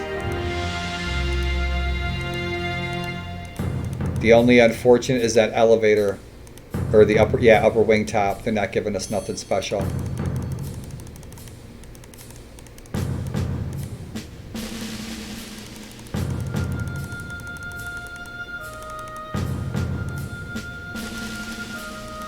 Good enough. Rock and roll. Export. User ace. There already is some.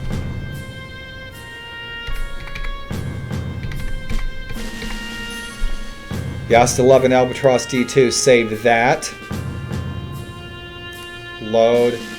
Cancel. Apply. Load, load, load, load. Save, save. We already saved, right? Right. Okay. I haven't used this in years. Okay, unassigned. Pick that one. So now we'll have that paint scheme. Let's see our Albatross D2.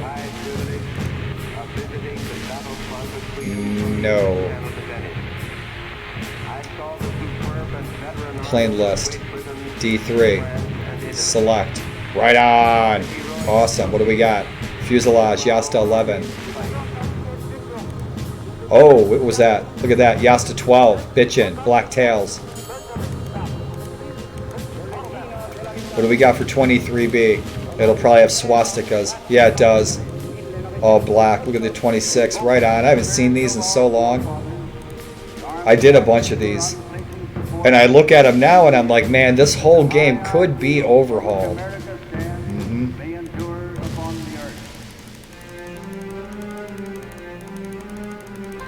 Let's see if we have some good insignias. Nice. Cool stuff. Bitchin'. We're gonna. Oh, there it is. There's my fuselage. Alright. Otto Kissenberth. Jasta 23B. I made that, gosh, 25 years ago. So yeah, the Edelweiss, right on.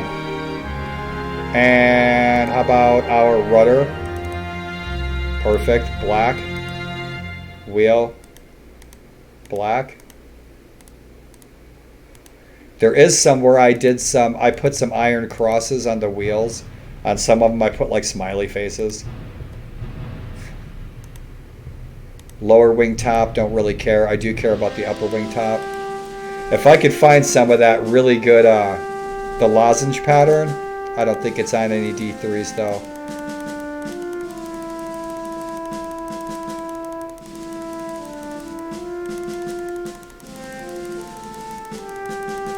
Let's see if any of the aces have solid lines.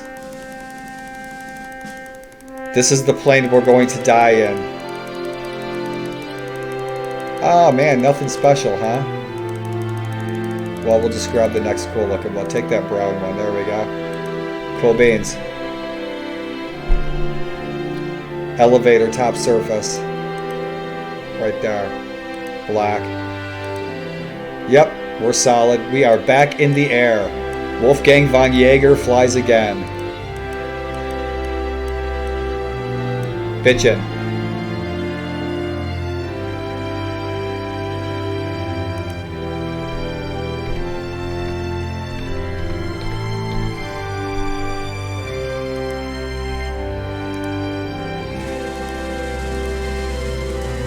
Cool beans. So now we can fly our plane. Excelente! Now, let's hope this mission doesn't crash, right? There we go. Combat Air Patrol. What's our aerodrome? Yasta 11 Fighter Squadron Mission Briefing. April 9th, 1917. We're going on a cap. Rail yard at 20 miles. I can't remember the name of our aerodrome. Lille. We are at Lille.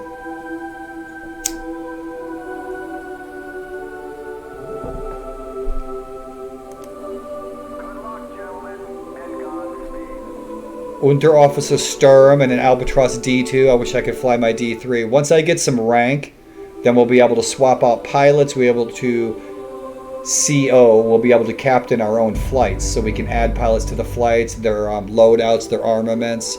We can change our whole mission if we want to. We can go on solo flights, etc., etc. But we need that rank. We've got a couple of good medals. We got both the Iron Crosses. We got 10 victories. Okay, so kids are buying our postcards with their bubble gum, but we're still only an Unterofficer. And so one of the reasons for that is I need more successfully completed missions where I'll complete the mission not so completed. I can score 10 kills, but you need that good mission completed to start getting promotions. Then I'll be able to start moving flights around and stuff. Now, I could have just given myself rank, but I wanted to work my way up. And I'm not playing on hardcore, and I'm not playing on easy. I'm playing intermediate, middle of the road settings, so my torque's not hardcore. I also turned off limited fuel. I turned off limited ammo. I'm going to fly to the front, fly for 5 minutes, fly all the way back. It's not much of an adventure. So you're spending most of your time getting from point A to point B or listening to my yammer. Oberleutnant Eisenlohr, Albatross D2. Takeoff, rail yard, let's go. So we've got some enemies that are coming into our airspace. So we need to go knock their asses out of the sky. That's where we're at.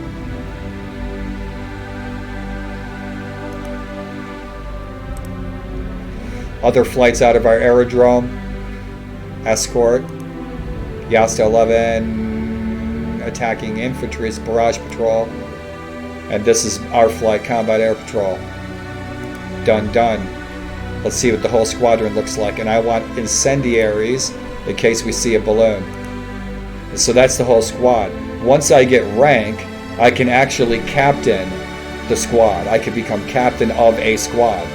I could get appointed to a squad. I could get appointed once we make Rittmeister, once we make Hauptmann, captain, we'll get appointed to a squad, or we can captain a squad. Then we can move everything around, we can set flights, everything, all that good stuff. put into maybe move our aerodrome to a more active sector. Cool beans. So it's just me and Oberleutnant Christoph Eisenlohr in our 2 old boats. Gee whiz, you'd think that I'd get an Albatross D3 system of such a rockin' ace with 10 kills. Doesn't look like it. So let's roll. No crashes. All right, senor.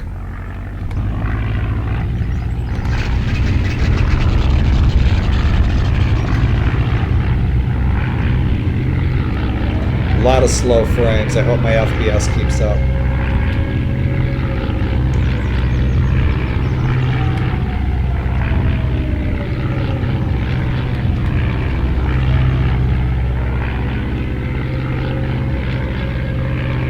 Now this is the kind of chillin' that I like to do on Twitch. I'm gonna sit here and fly this bird. We're on a combat air patrol. You guys are stopped in and said hello and hanging out. Thanks so much.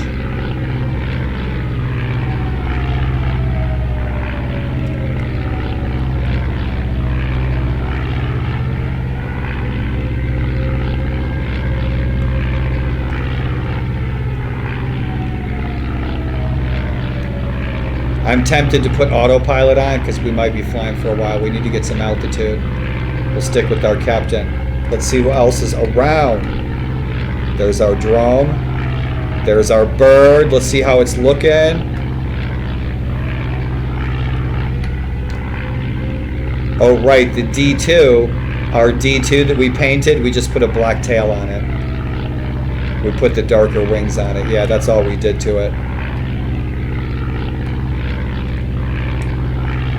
And black wheels and our black tail. I was the Rittmeister and captain of Jagdgeschwader 1, the flying circus, the original, very first flying circus on the internet. Almost 30 years ago. And then I went on to start Yasta 23B, working on creating JG4, which was the Bavarian flying circus.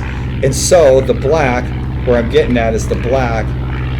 When we started flying the Bavarian squadrons, a lot of our coloring changed from the Prussian or the Saxon or the Württemberg to Bavarian. And so we had more black tails, black fuselages. The markings were different. You'd see Edelweiss and stuff like that. And it's my favorite flower. I love the Edelweiss. Those Gebirgsjägers, the German Gebirgsjägers, to get their Edelweiss patch, he's way ahead of me. To get their Edelweiss patch, they had to climb up into the Alps and actually get an Edelweiss and bring one back in order to earn their patch. That's the story I've always heard.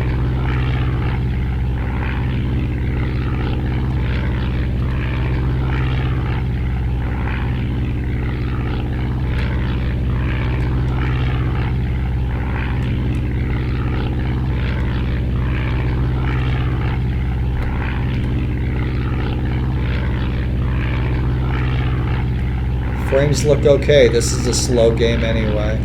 Until we get into flaming and big smoke and a big dogfight with like 10, 20 planes.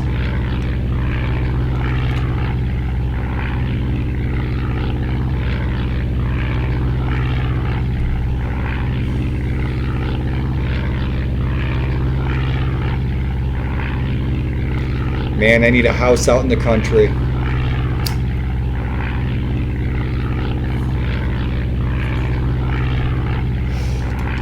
Grow my own produce and my own meds.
The Red Baron himself. There he is, Manfred Vaughn, going on their patrol. He's got Kurt Wolf down there below him in the purple albatross. Cool beans. A Red Baron sighting. And he is our CO. He's our captain of our squad, Yasta 11. Bitchin'.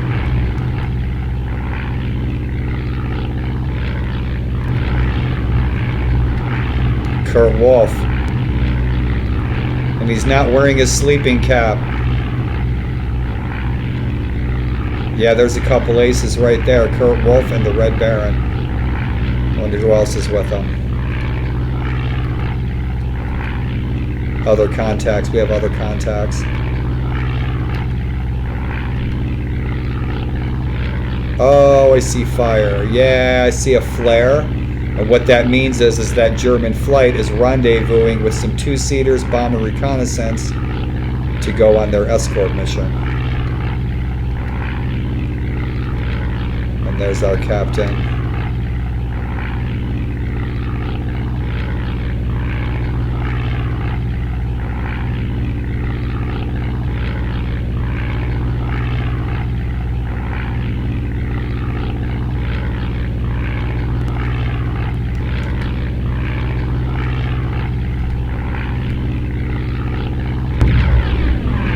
Oh yeah, Yasta 5, look at that. Look at that. Look at that paint scheme. That's awesome. Yasta 5. I told you they had cool paint schemes.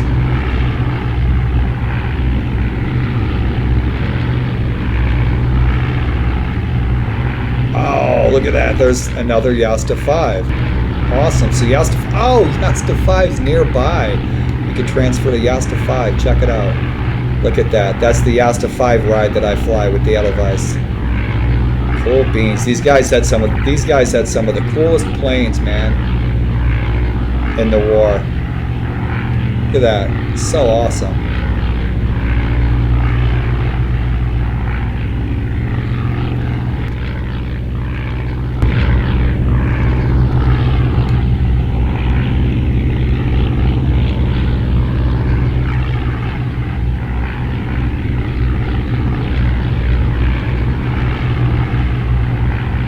Nuts.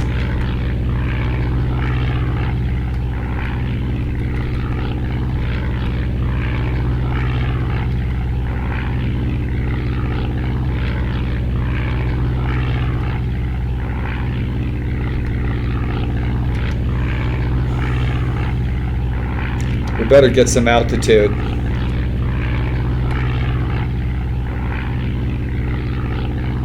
Where are we sitting?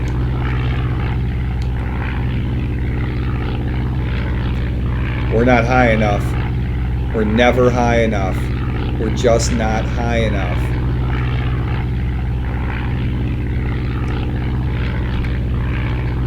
Yeah, there's some bombers right there. I knew it. Right there. Bet you any money. Enemy bombers. Because we're headed right towards a couple railway stations, factories, bridges. That's why we're going on this patrol. So let's see what it's Germans. Good deal. Look at that.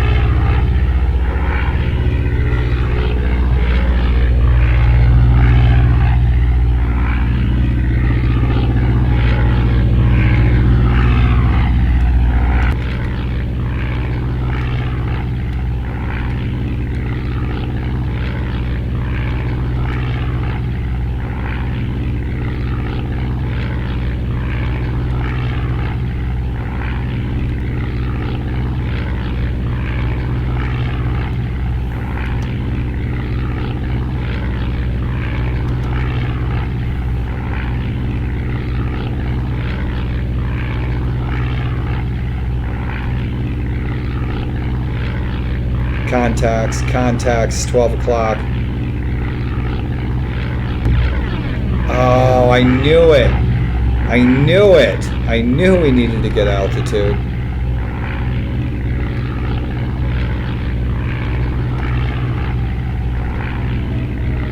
They're already bailing. They already went on their bomb run. We should have been a lot higher when we left the aerodrome. Our captain's right up there at 12 o'clock. I want to get some altitude, man. Yeah, we're sitting at 2,000 feet.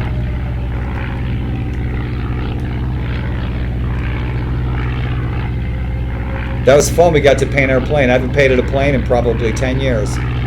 I think I might have fired this up 10 years ago. Shit, man, there's two-seaters right up there.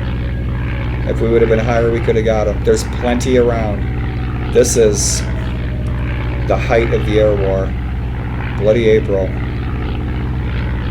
Things are heating up. There's tons, especially where we are at, because we are the elite squadron. There's plenty of activity in the air.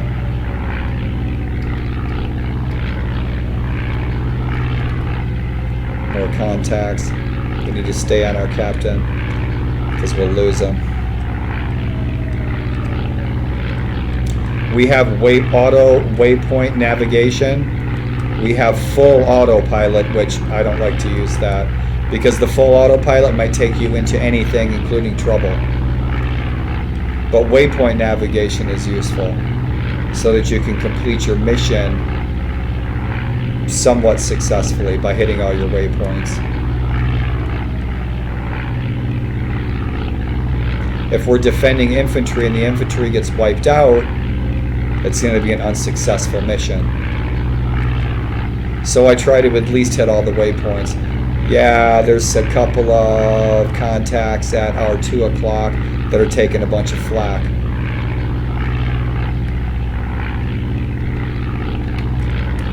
No ID. I also have fly level whenever I can get it to work.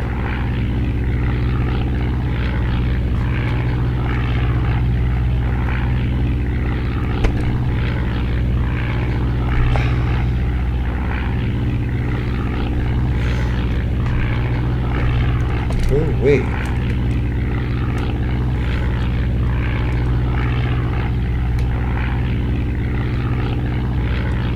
Stick with our captain.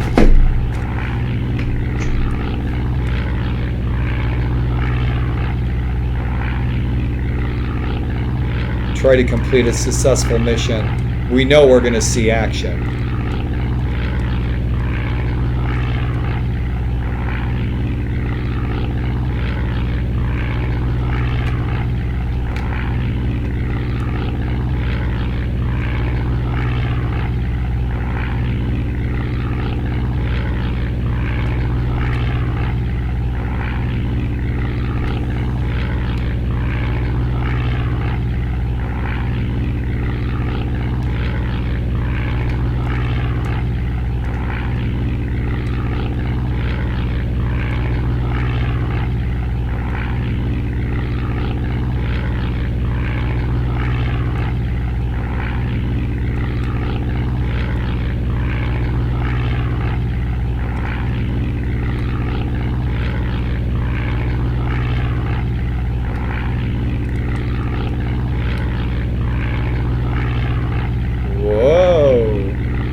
Oh, no worries, man.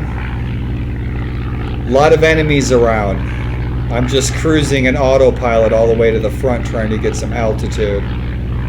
Trying to stick with our captain, who's way out ahead of us.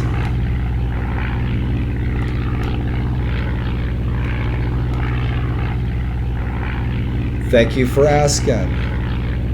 And no worries, you never have to explain anything. But thank you. Yeah, we're going to see a lot of action. This is the thing. It's one of the reasons that I chose Bloody April 1917. Plus the Elite Squadron, Yasta 11, they saw all the action. So most of the aces are all right here. I chose probably the most entertaining, juiciest month of the war to play in. There's aces everywhere, lots of action. So we'll see what happens. What do we got down here? Oh, more Germans. I love that lozenge pattern. I need to find some wings like that. I used to make those. I didn't find any for our Albatross D3 though.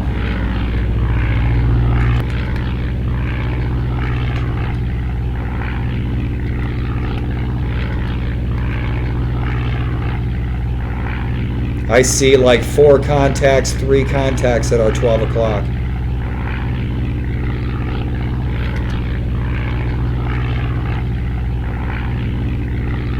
So our captain went off of the flight plan to go chasing after enemies. That's why we're off our flight plan.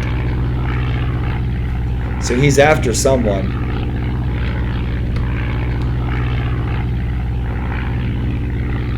So yeah, we're going to get into it. We're definitely going to, every time I fly, we have action. 50% of the time, I end up dead. I'll be flying the best mission in the world, dude, for like 2 hours. And I'm like, yeah, and like I fought these aces and everything. And then at the last minute, I'll take a bullet in the back of the neck. Mission over, game over. So we'll see some action. We may end up dead. We're sticking with our captain right now. He's up there.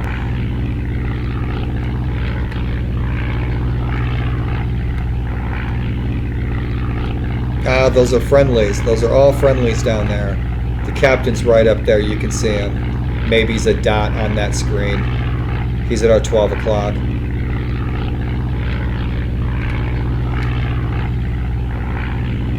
So yeah, the captain, I've been on another flight too. About a week ago, I went on a patrol like this, and our captain just broke away from the flight plan, went looking for enemies. He went hunting. And I was like, okay. I can't believe there's no enemies. Who's down below us? Oh yeah, Yasta 5. Check them out. Oh, these guys. I want to join Yasta 5. Alfred Sturm was actually in this squad. They got the coolest paint schemes. Yeah, they do. So that's who's below us.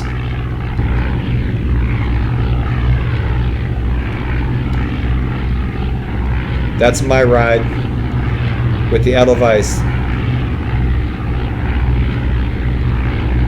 Yasta 5. Now, Alfred Sturm, the man that we're portraying, he has his own paint scheme like this. It's a shield with a phoenix rising back from the ashes. And the paint scheme's in here. We just need to see it. Let's get our captain going here. Yeah, we have a couple of friendlies right there. There's our captain right ahead of us. Raw, to answer my favorite World War I fighter is the DR-1 Fokker triplane. I was, back in the day, one of the top 10 flight sim pilots in the world, multiplayer. And my plane of choice was the DR-1. Now, as far as the top 100 pilots went back in 2000, 1999, 1998, given the statistics, I was one of the top 10 pilots, but I flew a DR-1. So the DR-1, I was the best DR-1 pilot that flew multiplayer competitively. But that's flying that plane is like you could fly it blindfolded. You could fly it with a hand tied behind your back. That thing is just like it is written about. You know, you spend a little time in a DR1, you'd be glad you did. Because that doggone thing is maneuverable. It's the most maneuverable plane in the air. Now, on the other hand, a Sopwith Camel, I will stall that thing out and roll it, and I'll crash it into the ground. Every time. There's some planes I can fly and some that I just can't, and then vice versa for a lot of guys I've known for years. Guys I've known for 30 years, it's just the opposite. They're like, you know, Jaeger, Wolfgang, Jaeger, they call me Jaeger, or Rittmeister, Jaeger. How you fly the DR1 like that? But then they can fly a Fokker D7 like nobody's business. You know what I mean? I can't fly that plane like they can. Ah, the triplanes, man. I'm going to do one of the playthroughs with the Royal Naval Air Squadron number 10, the Black Flight, with Raymond Collishaw, and all their planes are named Black Maria and Black something, you know, and they flew Royal Flying Corps all black triplanes, and that's one of my favorite squads, man. Their history, they went up against von Richthofen, they went up against the Red Baron. Raymond Collishaw became the highest scoring Western ace. So what do we got here? We got some enemies up here, don't we? Yeah, we do. Oh, what do we got? Sop with 1.5 strutters, I think. Maybe. Or Samsons. I can't remember. We have something else up here too. Something up ahead, up top of us. Yeah, friendlies. Bombers. Yeah, see how active this airspace is? It's nuts. You got 4 friendlies up there. Our captain. We've got like 2 or 3 friendlies down there. No, those are enemies. That's probably who he's chasing. But they already did their bomb run. Now he's chasing them home. We didn't make it to protect those installations quick enough.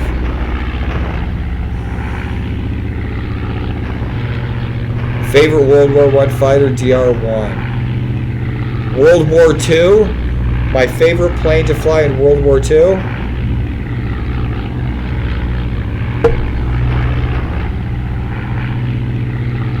Messerschmitt Bf-109G. Would have to be it. The Focke-Wulfs are okay, and like 262s and stuff are too fast for me. And but I mean Spitfires and Hurricanes. Oh man, hell yeah! I love them all. But German planes, I like just the Messerschmitt, the old workhorse. And man, I've been flying a little bit of. I have IL-2 Cliffs of Dover, where it's the Battle of Britain, and I've been flying it, and it's really cool. And I might fly some of that, maybe stream it, and it flies great. And fly British, because I've done Battle of Britain multiplayer co-op and everything for years, but I've always flown German. I've never flown Allied, and I'd like to. That'd be awesome.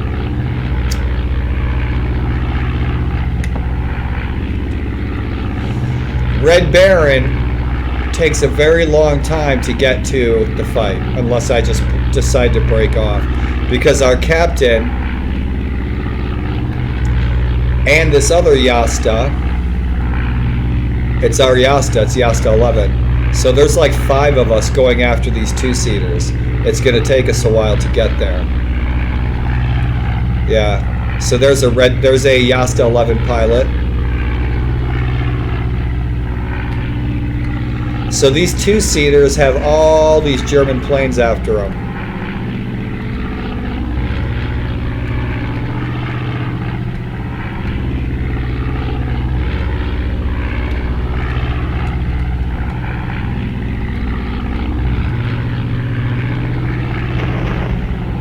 Yeah, we are going way over enemy lines, chasing after these two-seaters. Look how far we are from home. We have a long ways to go.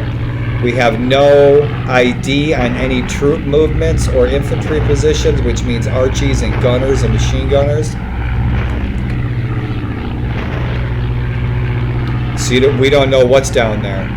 Now, if we had observation reports from two-seaters, if they make their missions, then that stuff shows up. We're after these doggone two-seaters. And I'm trying to stick with the guy, but I don't think we're going to get a mission completed because we didn't do our whole flight path. We're after these guys, chasing them all the way home. We'll probably never catch them. We're in D2s.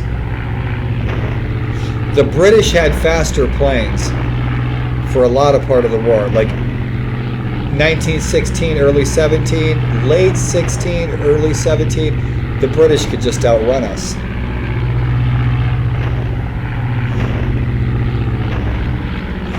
Oh, the Mustang is a joy to fly. The Mustang is a joy to fly. And IL-2, I played a lot of European Air War and IL-2. And man, I'll tell you what, when you get in, and I'm probably not telling you anything you don't already know, but when you get it, you fly a lot of Messerschmitt. I've flown tons of German stuff for decades. But when you get in something like a Mustang, you're just like, wow, this is like, wow, this really flies awesome. I remember the first time I flew a Mustang and a couple of different sims, and the difference between that and a Messerschmitt, flying a Mustang was like flying a Corvette. I was always like, wow, what a kick-ass plane. I saw that flight sim came out just recently. It's not too old. I think it's called 303 Squadron, Battle of Britain. I might have a look at that. I just saw it. Maybe it came out in the last year or two. It's been so long since I've been flying. We're just chasing these guys. We have a fast forward, so I got it on 2 times fast forward. All right, they're breaking up. Got one right there. Let's see what he's up to. Let's go say hello if we can catch him. We might not be able to catch him.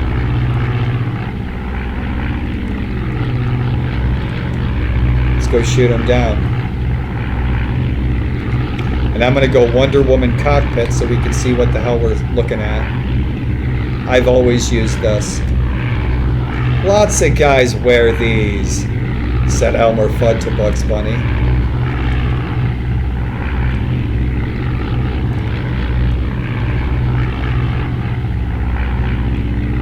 It's too far. Wasting bullets. One way down. He's trying to get away. He's still up there. Let's bring him down. I hate losing altitude. Just go chasing planes. And then I know they're faster than we are. I know they have a faster engine than we do. And they're just going to get away. And they'll sit there and they'll play the ruse. And they will pretend like they're going down. And I get fooled all the time. They act like they're going down. They might be smoking. You might hear one of them get shot. And the gunner will get killed, and then the pilot will pretend like he's going down, and they end up flying away and actually getting home scot-free. The gunner might be dead, might not be dead. I don't know if we're going to catch this guy.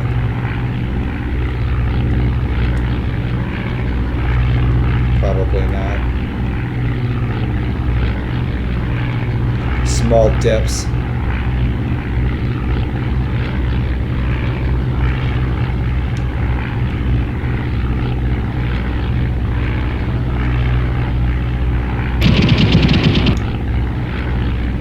Yeah, let's see if we can get him to break off his flight pattern. He'll dive.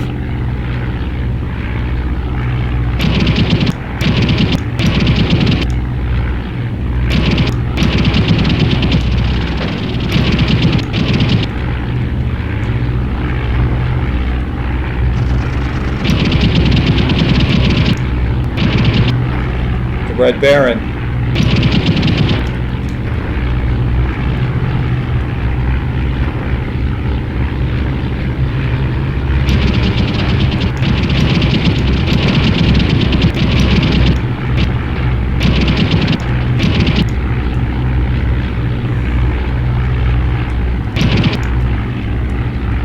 Trigger happy.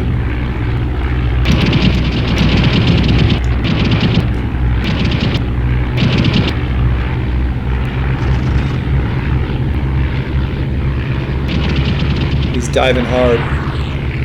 Somebody lost a wing. He lost a wing, bottom right.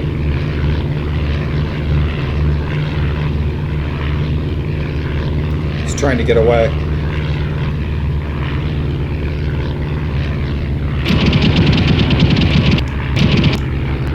We're not done with you yet, Sonny. Those photographs you have, you're going to get my cousin killed. Oh yeah, he'll fake it out. He'll make it home. You watch.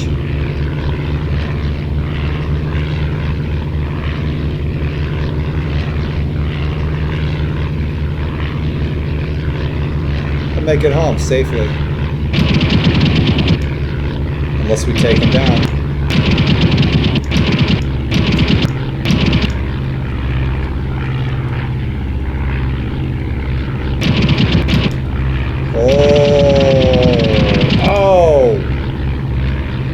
I hate getting this low because we're going to get jumped by like half a dozen Newports and get our asses shot down. You watch. Oh, look at him. Oh, he's trying to get away.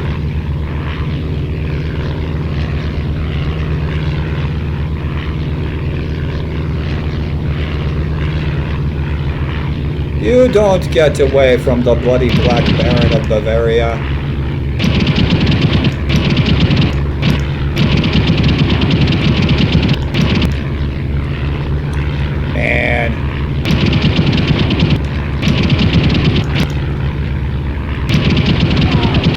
Got him. Did you hear him? Did you hear him? Did you hear him? Oh, poop.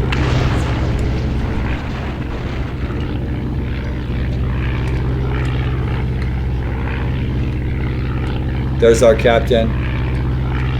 The ME-262, man, you know what? That's a trip to fly. Like I've flown that in IL-2, IL-246 years ago. Man, that thing is so doggone fast. That thing is so much harder to fly in IL-2 than it is, say, the planes and jets in the Battlefield series. That stuff's easy to fly compared to like the ME-62 freaking jet plane, man, in World War II. One old classic that I am looking into, a couple of them that I wouldn't mind firing up without having, hopefully, without having to pull too much hair out. Secret Weapons over Normandy and European Air War. There were so many mods for that too. European Air War. You could play any theaters, paint schemes, squadrons, all kinds of great stuff with that. Those mods. The thing is I'm looking into some more modern renditions of games that are very similar to those. Like I really want to play Rise of Flight. Rise of Flight looks perfect. And then, of course, Wings Over Flanders Fields, because a bunch of my friends made that. And I know that that would likely be Red Baron 4, given who worked on that. The guys, I know they were in my squad. And so there's some flight sims I'd really like to try out. I was all hot for the famous Battles series for 1C, they're flying Circus, but it doesn't have a campaign system. I like playing a single player campaign for flight sims, get ranks, medals, and like, you know, try to survive the war. All that good stuff. Oh, we got Eminees. Oh, Newports. And I am almost on my lonesome. I better find some friendlies. We got friendlies up there, and there's enemies up there. Right over there. And that's probably our captain. Those Newports will dive on my ass. We really need some altitude. Yep, see, what's up, VJ? What's shaking, buddy?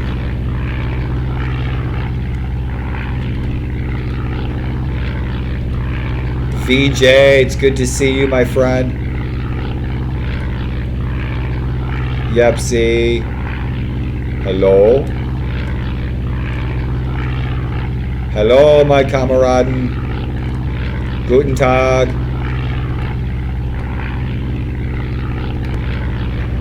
We got a friendly right there.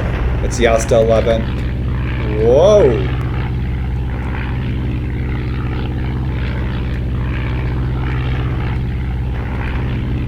Friendly contacts. Friendly contacts. That's got to be our captain. It is our captain. Yeah, let's stick with him. Yeah, let's stick with our captain. He's been climbing a while. We got that plane though, didn't we? We got that two-seater. Even though our captain is a dumbcoff, he's a knuckle-headed picklebutt. He is a knuckle-headed picklebutt. Our captain right here, he flies all the way across enemy lines. He leaves the entire mission to go chasing after these two-seaters. Knuckle-headed picklebutt.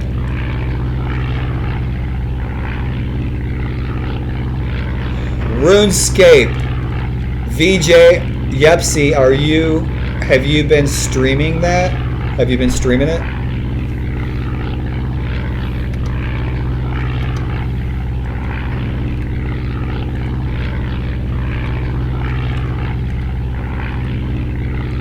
There's a dogfight going on over there. Let's go help him.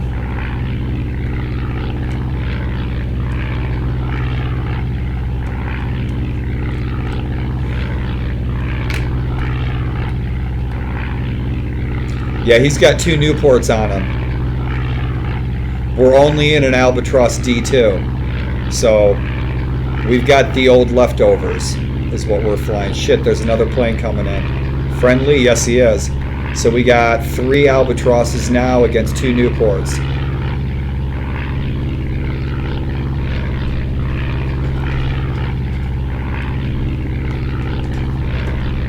Target threat.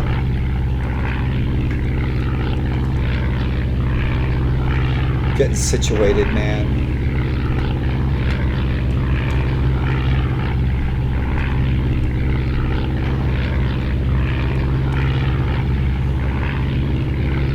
I do, VJ.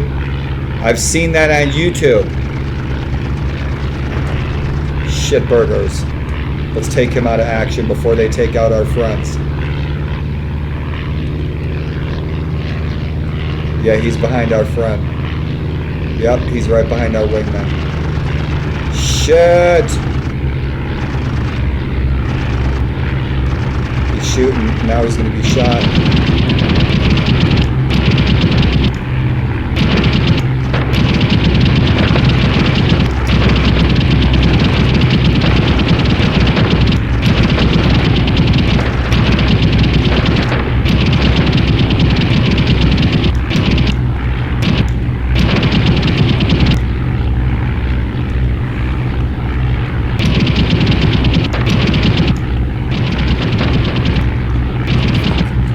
I thought.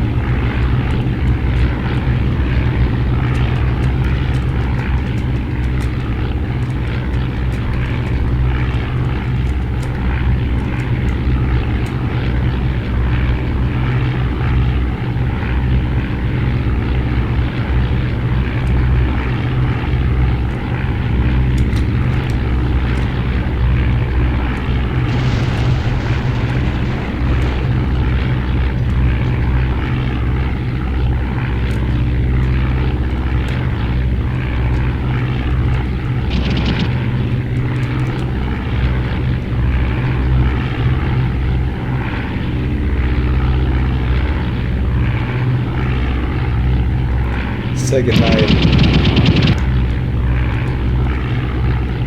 Man, we're having a hard time staying up. We took some hits. Our wing surfaces are probably messed up.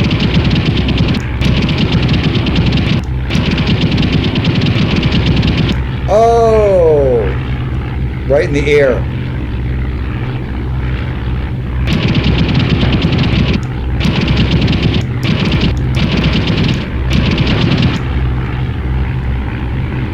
See the red Baron go by? Oh, that's right where I want you. Oh, that's it. Oh, shit burgers!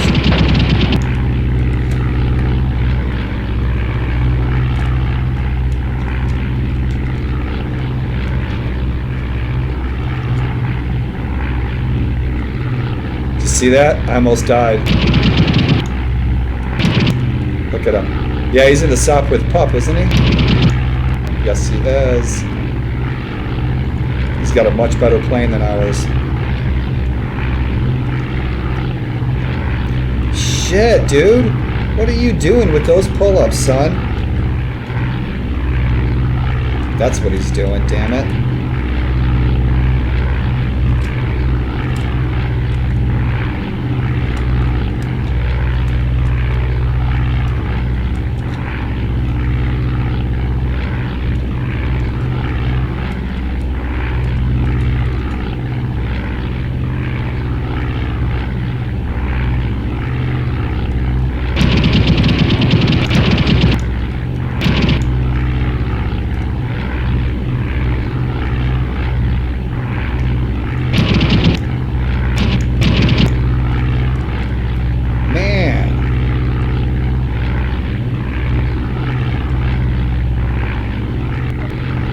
Trying to maintain a little E here. He's in the SOP with Pup. Yeah, I'm outclassed. He's got a better plane. But he's not a very good pilot, but I'm not a very good shot.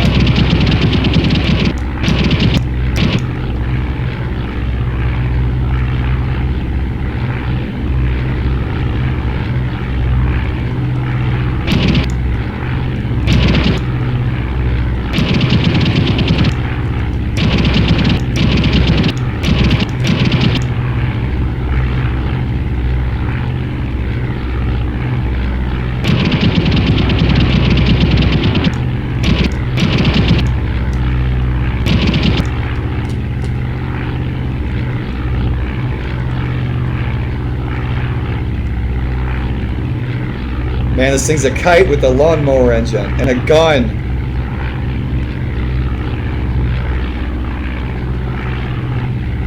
Look at him. Oh, hanging out for dear life. I wonder who we're fighting. He's not that good. The aces, you know it. They'll shoot you down. You go up against Ginamir, you're dead meat.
You are done, son.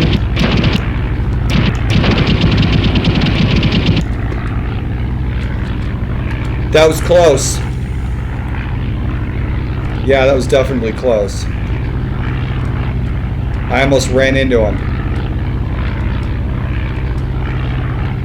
All right.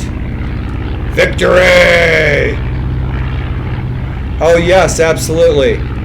Yeah, I'll show you, Yepsy, the gauges. Shit burgers! I'll show you in a second, pal. Un momento, senor. There's our friendlies right there. Let's stick with some strength in numbers, right? He's the only friendly in the area.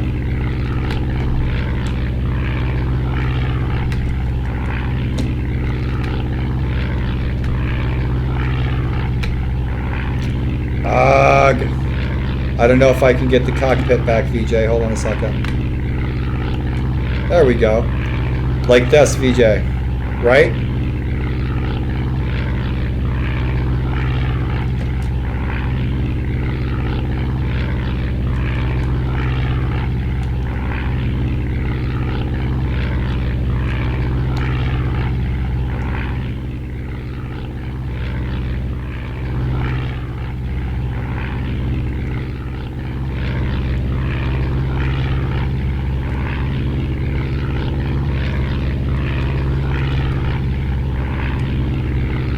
Right on. Now my friend who made this, Kessler, he took photos of real gauges from this real plane. So those are real gauges from an Albatross D2. Because this is an overhaul mod, all the graphics and the sound and stuff. So the machine gun sounds, you're hearing real Spandau machine gun sounds. You'll hear real Lewis gun sounds, guns from the World War I. And so he tracked all this stuff down 25 years ago, started making this mod. And I still love it after all these years.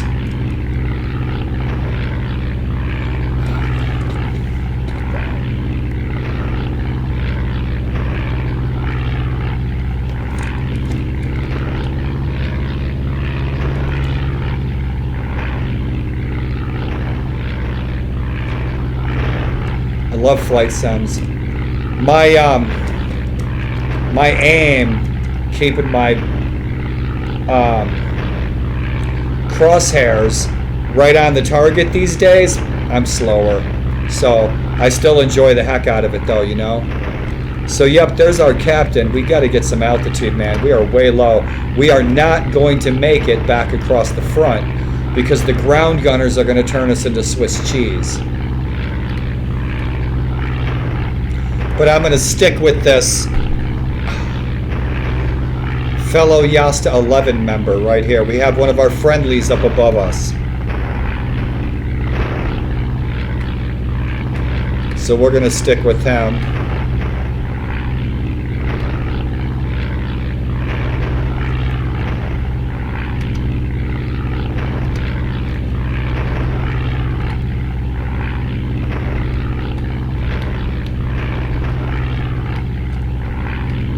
Let's go balloon hunting.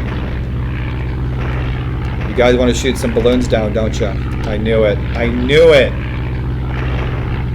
We need some... We're probably at about the right altitude. We are at Arras on the Siegfried line. This front was known as the Siegfried line. And so Arras, Lens, Bethune. There will probably be entrenchments and troops there. Archie, machine gunners, trenches, little vehicles moving around and stuff, but they'll turn us into Swiss cheese. But there's likely balloons at about this altitude. Love shooting down those balloons. Yep, there's our buddy right up there. I kind of want to stick with the wingman. He's lost his flight and I've lost my flight, but we are both from Yasta 11. That's not my wingman. That's not my captain. My captain's long gone. This guy showed up with about three wingmen that are now Hasta La Vista. So strength in numbers, I'm going to stick with this chap. Yepsy, how was your last weekend? And how is the weather down there? Isn't it winter time where you live? Isn't it winter time? I think Sato told me that it was wintertime down south. South. I hear bombs.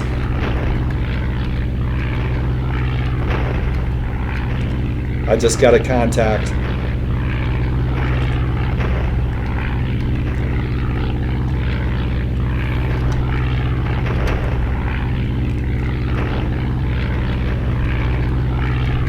The only contact I'm getting is that gentleman there. So we'll keep heading towards the front. We're going to head right over towards Arras. We're going to go fly the friendly skies because we're at a good altitude to hit a balloon. I'd rather not gain a bunch of altitude and then have to lose it just to shoot a balloon down. It's time consuming. So we should be headed in the right direction. Yep, due east. Due east to Aras. What, Yepsy, what are the coldest days like? What the coldest days? What is the coldest days? You guys had 16 feet of snow last week. Did the polar bears, did they get into the garden?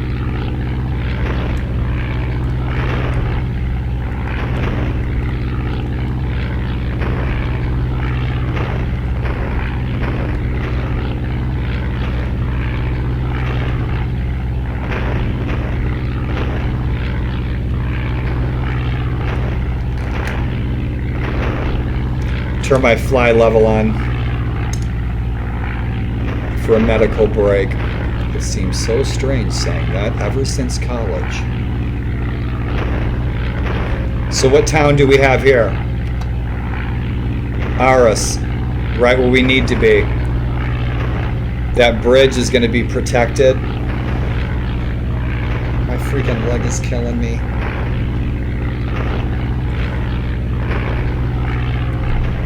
That bridge will be heavily armed. There may be even a patrol in the area. We better watch our asses. I'll be flying along, right? Just enjoying the scenery. I might have a narcolepsy day where I'm sleeping crazy stuff, and then I'm awake at like midnight. I'll get on here and just casually fly around. Some aces fly right up behind me and blow me right out of the sky. Right out of the sky. I think it happened a couple of days ago. I'm just enjoying the flight. Boom, dead. Game over. Red Baron, you only get one life, that's it. And some guys, man, they've done it hardcore all the way through the whole campaign from the end of the war. I've never done it like that. I always play it on normal. That's hard enough for me.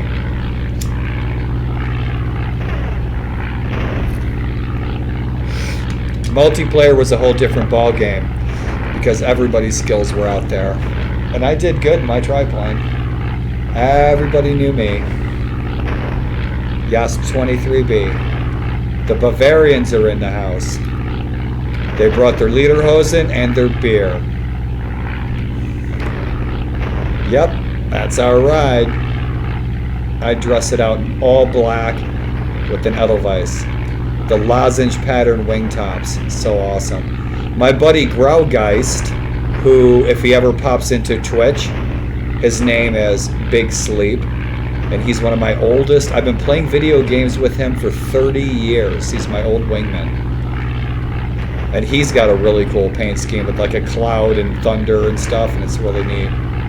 All of our old paint schemes are in here. Oh, look what we got.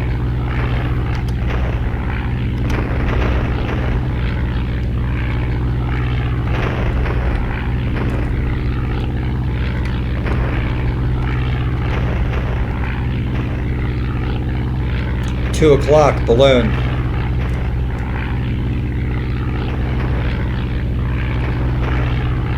Balloon busting good time.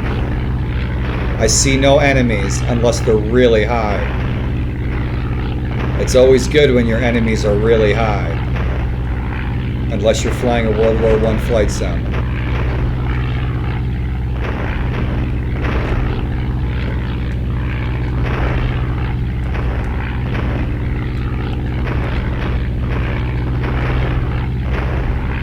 Gravity do its thing.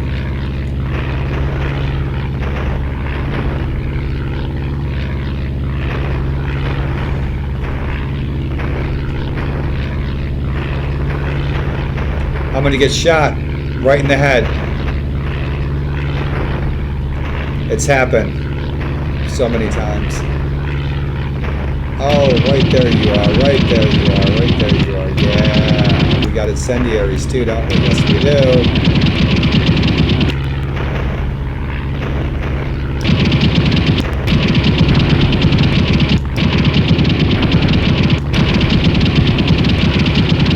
There she blows.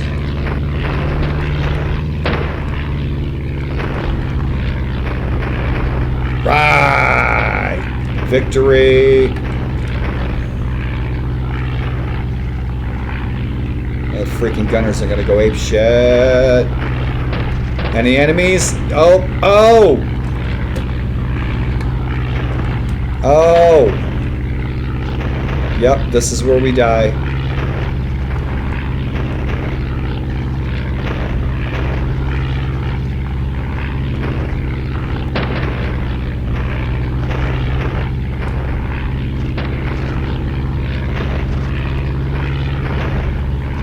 It's easier to escape them by going back to their lines. You don't come under as much fire, and it's like, I can't outrun these freaking gunners, man.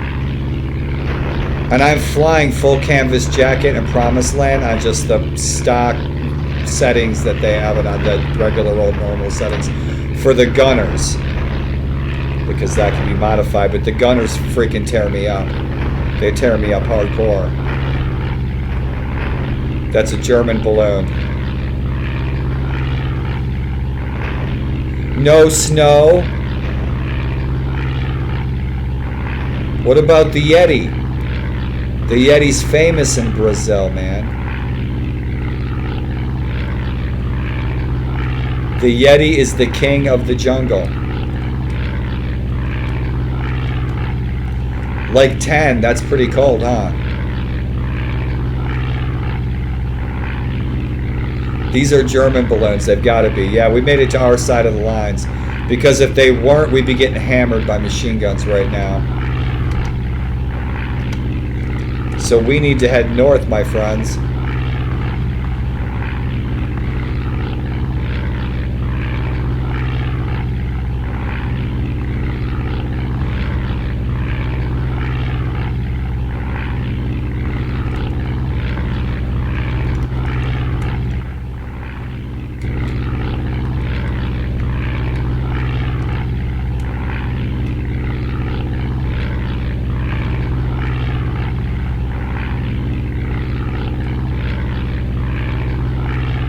I can't remember if it was morning or midday.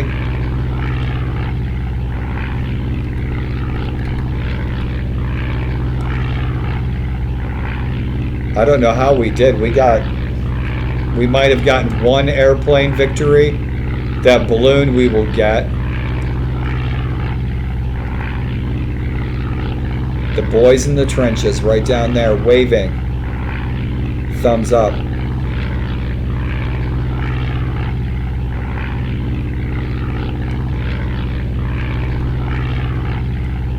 That was good, we got that balloon.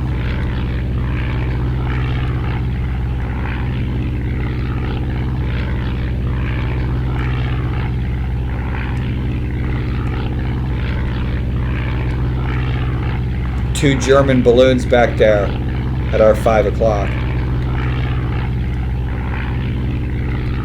Headed home. Yeah, we gotta head north.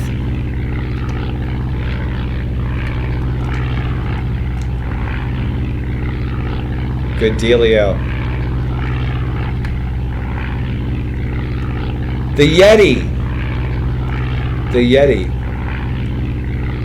You guys have Yetis and abominable snowmen. Everybody knows that Rudolph the Red-Nosed Reindeer is from Brazil. It is written in the ancient sagas by a wise man. I should know, I wrote them.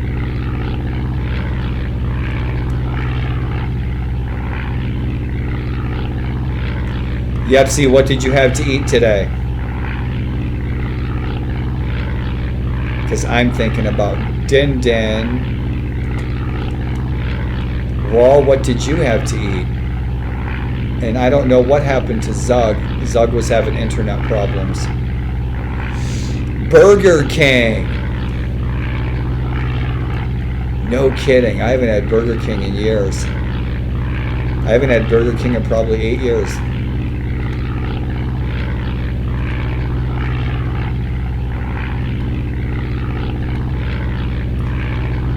I'm looking at, I'm using my different views, and I'm looking around up where ground installations are and committing that to a syncing memory on the map. So I know that's what that is. That's Douai. Right on. No contacts.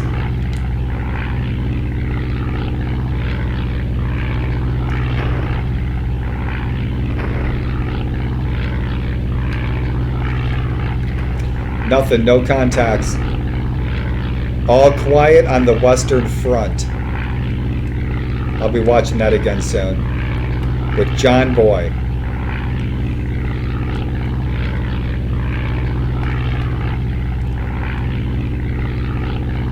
Wow, why? Who's the Burger King? He. Wow, why? Why what, buddy? Who, me? I haven't had Burger King. I don't eat fast food, but maybe once a year. And I just haven't been to Burger King. There's one Burger King on the other side of town. It's not easy for me to access those kinds of things. If I want to leave, I have to be with somebody. Because if I'm not with somebody, when I leave, because of my disability, I will eat all of the ice cream in town. So you see, I need assistance. That's a lot of ice cream. I'm a home cooking kind of person. And some days, like the past couple of days, all I can manage to make is a bowl of Cheerios and some grilled cheese. But that's not in the roll of the dice. I'm not a big fast food eater. People with MS, with my illnesses, my diet's changed greatly, where I primarily eat fresh steamed vegetables or salads or just a piece of chicken. Fresh stuff as much as I can. Even Cheerios I really shouldn't eat. People with MS avoid processed, prepackaged foods because it makes us have more cognitive issues. And I've noticed a marked change when I've changed my diet, that my cog fog improved just from simply not eating those types of foods. But years ago, I was just never in the neighborhood. I'm the kind of person that comes home and makes a couple of tacos and I sit down to a documentary or, Indiana Jones or something, or Star Wars or something. So my daughter would make me, I'd be like, yeah, I'd sure like a Whopper. My daughter will make me a Whopper, but she'll make me a Whopper homemade. Or my daughter will make Big Macs, but she makes them at home with the Thousand Island dressing, and man, they're good. Ooh. I'll tell you what, VJ, you can't beat a hamburger. I don't care where it's from. Hamburger's always good. Look at these Archies, they hate my guts. You guys, I'm just cruising along, chatting with y'all. Infantry positions. No flight contacts. We have no contacts in the air, but these enemies are going to end up killing us. So we need to get out of their way.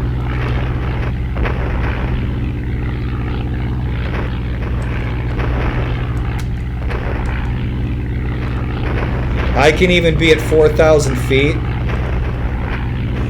We're sitting at 2. They can still be pounding me at 4,000 feet. I'll be 4,000 feet up, they'll still be hammering me. And in this game, if you get hit by just one of those flak bursts, you're done. Game over. Those freaking flak bursts, man. All of us who've ever played this, if you guys played this today or tomorrow, eventually you'd get hit by one of those doggone flak bursts. Game over.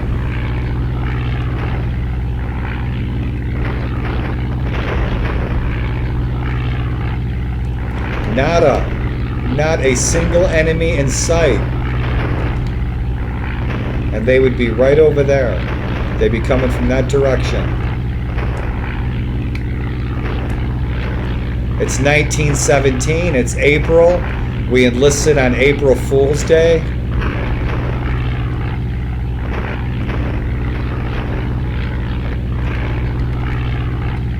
Nothing, no contacts. This is a quiet part of the front, it really is.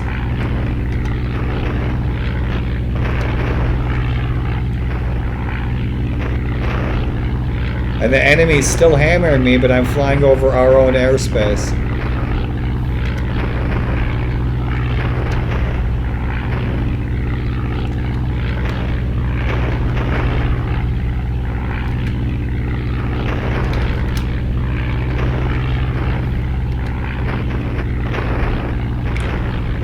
going to put in fast forward real quick. See if we find anything good. No contacts. I'm on fly level. Fly level mode.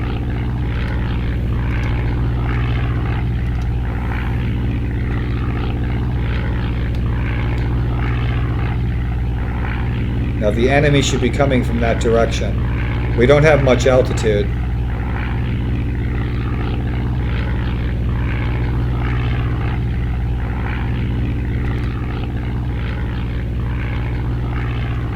Dude, I could go for some Burger King now. You just had to say that. I could eat 2 of those big fat super duper Whoppers too. And a gigantic order of fries. That's our balloon. Which means they probably have enemies on the other side of that balloon. There's one of our German balloons down there. It looks like an Allied balloon too. Way, way, way over there. It's hard to tell, but that's a German balloon down there at that infantry position.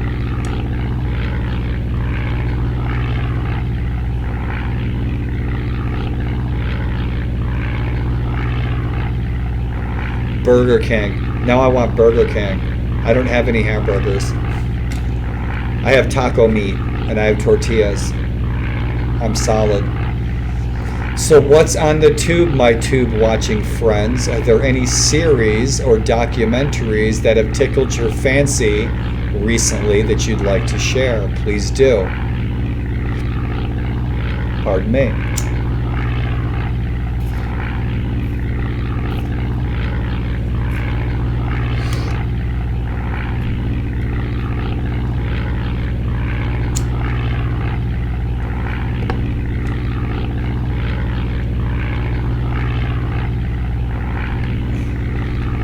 Nothing. No contacts. Nada. Not a doggone thing. I guess the war's over.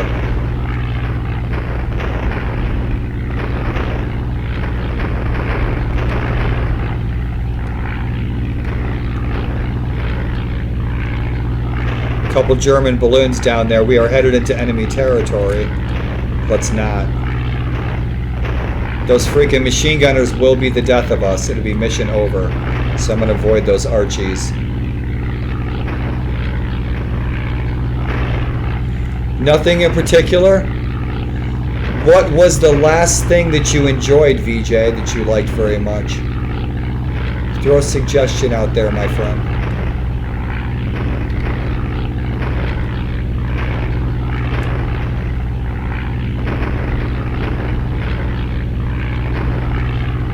There's a balloon over there.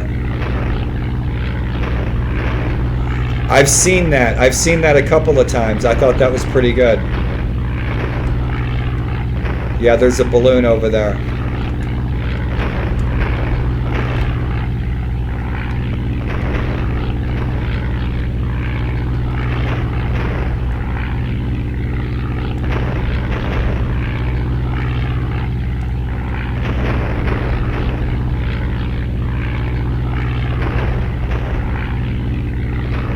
See it?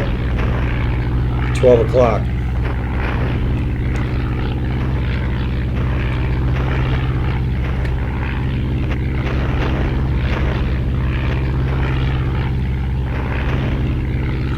Now the smart thing for me to do would be go over their side of the lines and dive on that balloon instead of turning. Turning is what gets me in trouble. If you go over to their side of the lines and shoot the balloon on your way out, the one pitfall is they might pull it down to the ground. If we fly over, they'll start retracting that balloon. They'll pull it back down into the trenches.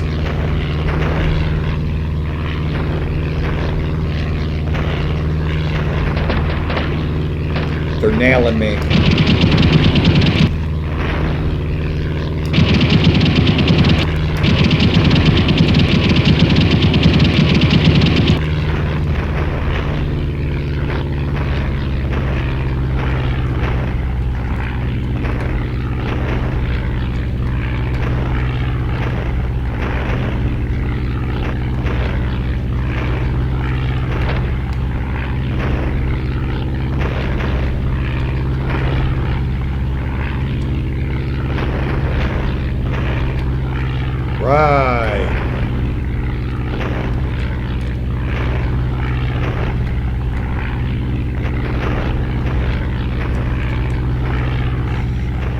I go to their side of the lines and I'm not getting hit by their gunners anymore. We're not IDing that aerodrome I just saw. Now we got to get back across the lines again.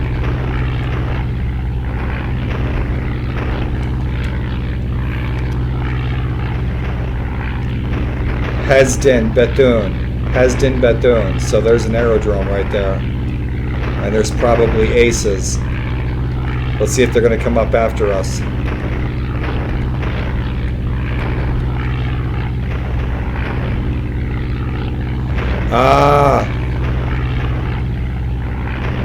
Oh man, don't go looking, bro. Concentrate on your studies and getting some rest. And don't let that search give you restless nights. I'm such a good uncle.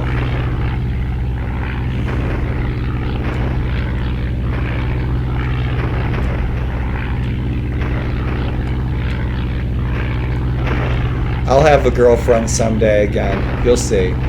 You'll see on live stream. I always have a girlfriend. But she hits me with the stick when I'm sleeping.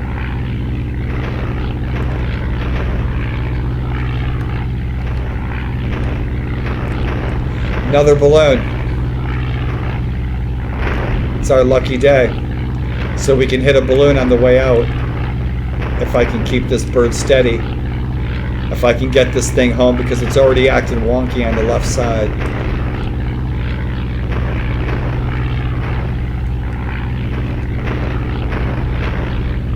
They got aces right there at that aerodrome. They're not coming after us though. We're going to get this other balloon. See it right there at 12 o'clock? Yes, it does, my friend. Mine often does too. You're not alone. But if I die alone, I'll still die happy. Probably sitting right here playing a video game. Where's this balloon? Shit! This one's for you, Yepsy. Get some sleep.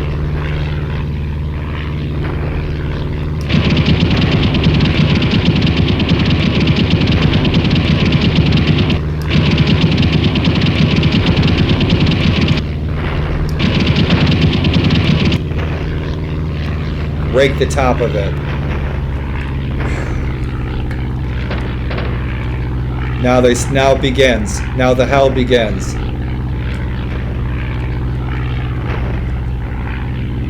We have to get home. Now we can dive for our side of the lines. It doesn't matter if I veer left or right like pilots did. The rule is never fly straight. Yeah, we're smoking already. Those freaking machine gunners. They'll still get me. Eventually they'll get a beat on me and they'll nail me again.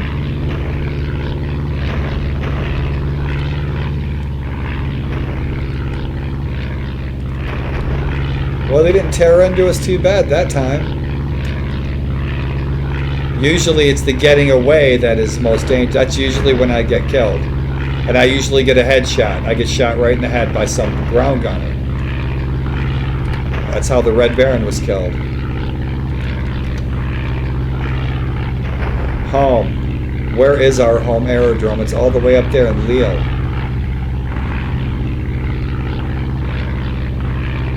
No, it's not. It's Douai. We were supposed to go to Lille. Lille is where Max Immelmann flew out of.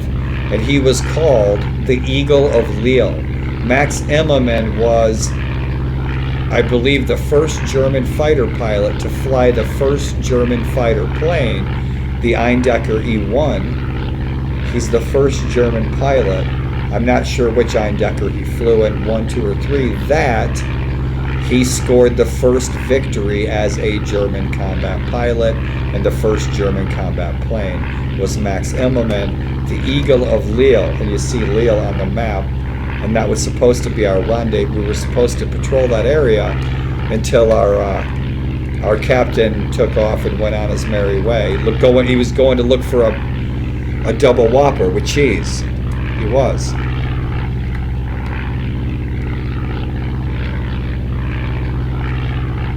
And so he flew all the way to Brazil to get a double Whopper with cheese. And the sun is going down over the mountains here in Gettysburg, you guys.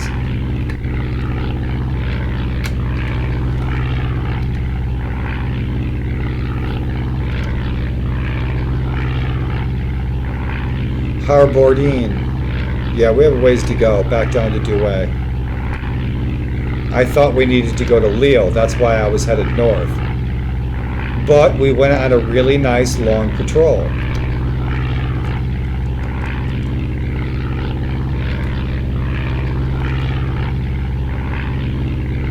Let's see where this waypoint nav takes us.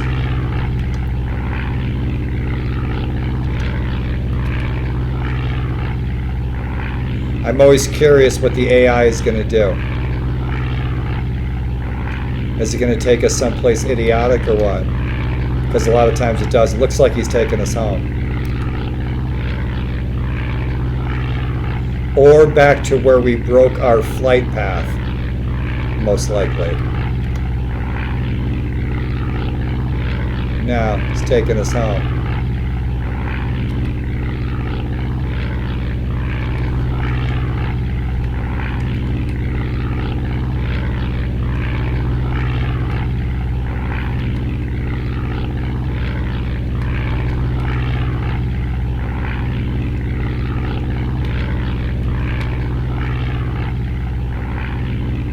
The heart speaks louder than the brain. I'm going to start wearing that t-shirt. You just watch. A heart, but it looks like a brain. That's a good MS icon. Well done.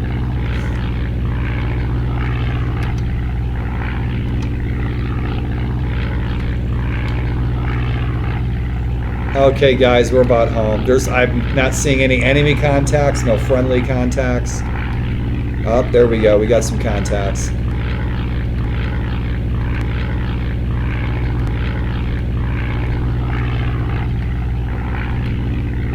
Where are we at? We're almost home. Won't let me ID him. Yep, there he is. It's what Yasta is that?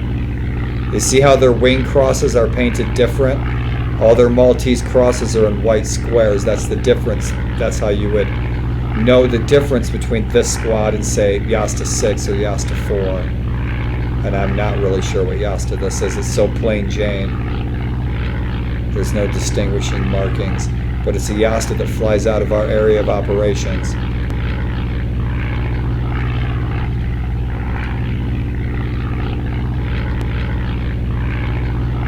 Where's he headed?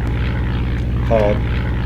That might be. I don't think our captain had those wing markings. Maybe we did. I can't recall. But it looks like he's headed to the same aerodrome. He is. That's doubtful that that's our captain, though. We're almost home. Almost home.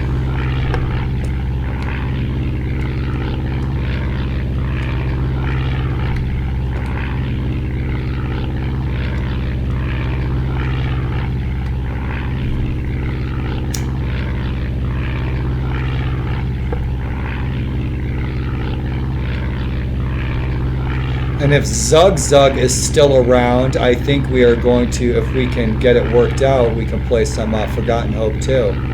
I need to grab a bite to eat, but we may be back streaming again later. And most of you guys, I know you guys live all over the world, are going to be crashing, so sleep deep and dream good dreams, my friends. Zug will be, he is, late night with Zug. Zug's a madman in Forgotten Hope too. And me and Zug we are working on rolling out some multiplayer Dungeons and Dragons maybe. And there was a pirate game that Zug plays that's multiplayer and it looks really, really cool. And so we might be rolling that out. Look at the rail yard down there. So cool. Every texture, every sound, everything's been redone in this doggone mod.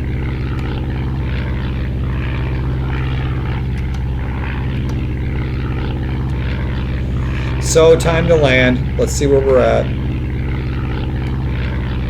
We should be right over our aerodrome, yeah. That's our aerodrome.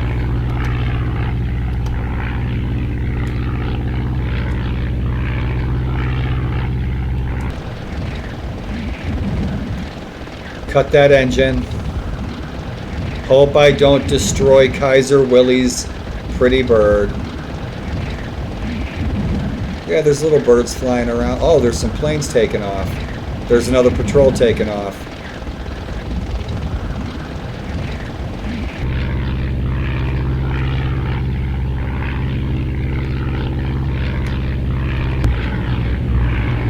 Yasta 10. That's my very first squadron I was in, was Yasta 10. I formed it back in 1993.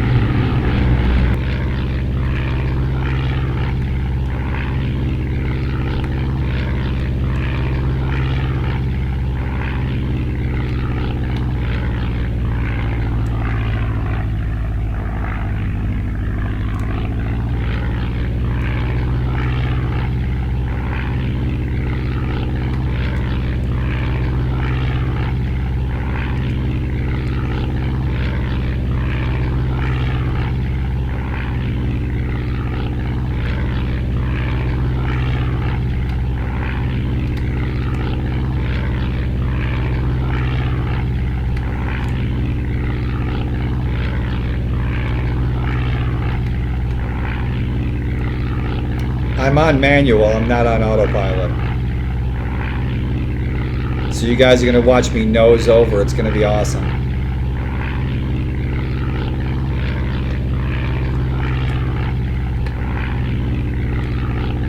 Who put those tents in the way?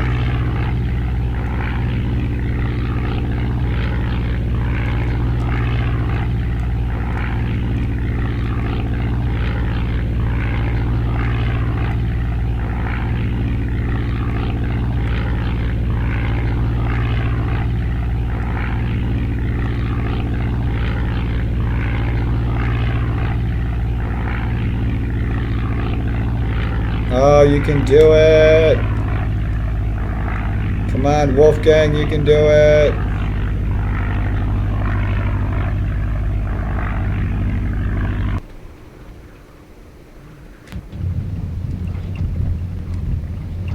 Right.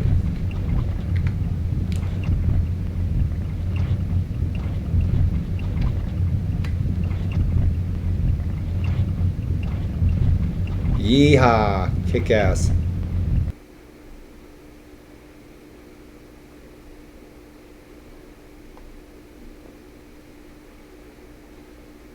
Yep, and that's our drone, a Douai. Your mission is over, Charlie.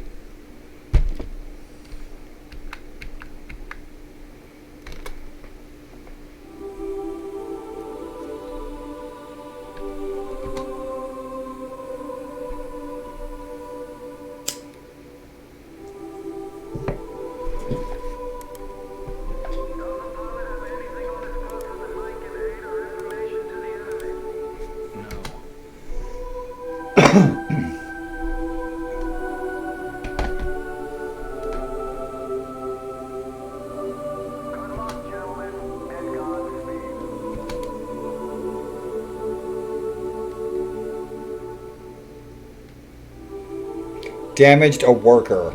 So these are the RE8s that we were after. Yeah, that's where they started bombing and we went after them. Damaged a truck. Man, that was my truck. I love that truck. That was a 1917 brand new Volkswagen pickup. Destroyed a worker. Damaged a worker. Damaged another worker, doggone it.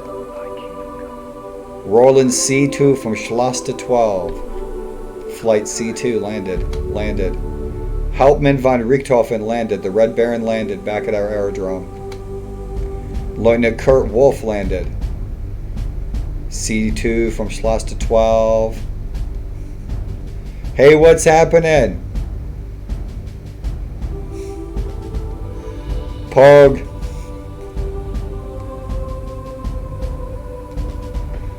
What's happening, Papson? How are you? Roland C2 from Schloss to 12 dropped 24 bombs. So we bombed the shit out of them.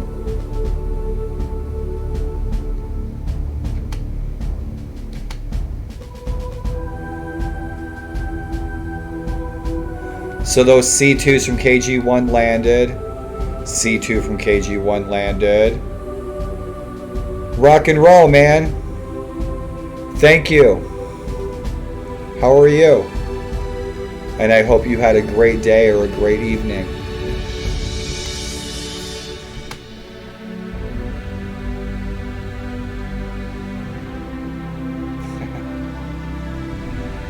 Rock and roll, man. I love Purple Hearts.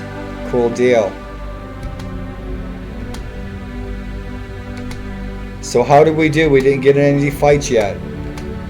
I want to see how many we shot down. Oberleutnant Fleischmann damaged an RE-8 from 59 RFC. RE-8 crashed. So we caught up with those RE-8s. I damaged an RE-8. Lothar von Richthofen, Lieutenant von Richthofen, so that's the Red Baron's younger brother, damaged an RE-8. So we were flying with Lothar's flight also. RE-8 for 59 damaged Oberleutnant Fleischmann. Oberleutnant Eisenlord damaged an RE-8, so he was our captain. RE-8 crashed, so it looks like we shot down 2 of them maybe. I damaged an RE-8. And the RE-8 crashed. That's probably not the ones that we damaged though. We might get confirmation, we might not get confirmation. Those were Sopwith pups from the 3 Royal Naval Air Squadron, so they may have had an ace with them. They may have had ace Roderick Stanley Dallas from the Royal Naval Air Squadron, may have been flowing with them. Maybe Raymond Collishaw might have been flying with them. Sopwith pups. I knew those were pups, man. They were turning like butter on corn, baby. Man, yep. Raymond Collishaw, the Black Flight. Raymond Collishaw damaged Lieutenant von Richthofen. That's an epic battle of aces. Raymond Collishaw, ace, versus Lothar von Richthofen, ace. That's an epic battle of aces, man. Right there. That's cool. Oberleutnant Fleischmann suffered structural failure. He's going down. And he went down.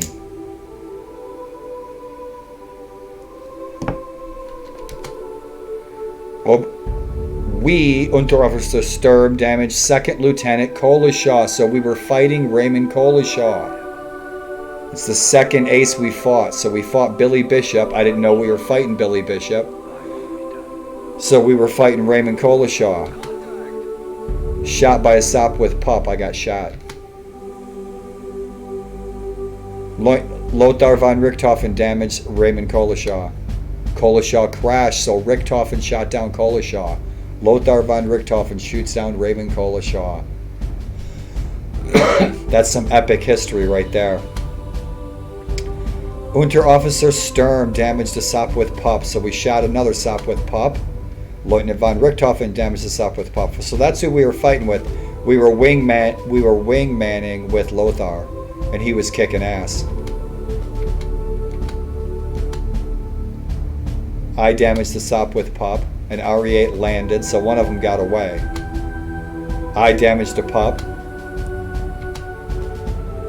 and we shot down a pup. You guys, thanks for tuning in if you did tune in. This music was composed and produced by my friend Kessler, who is the author of this entire overhaul mod. Everything you see he made, all the music, everything. This is his own composed music from 20 years ago. The type of background music, I would have to say cinema, Hollywood, theater. Yeah. Modern classical. I cannot type in the chat box right now. If I cannot tab out Yepsy. If I do, it will crash the game. I don't know his full name. I only know his handle because we were in the same squadron. So he's known as Kessler on the internet. Rittmeister Kessler, Promised Land, full canvas jacket. But he went on to compose music. Probably went to Nashville. That was his dream. He wanted to go to Nashville and compose music, and I'm sure he is. That's probably what he's doing. No, I can't close the game. I can't type in the chat until I actually close the game. Because this is an old game, it'll crash. We're almost done, though. I've been flying for 3.5 hours. Feldwebel Baumann landed, so Baumann's an ace.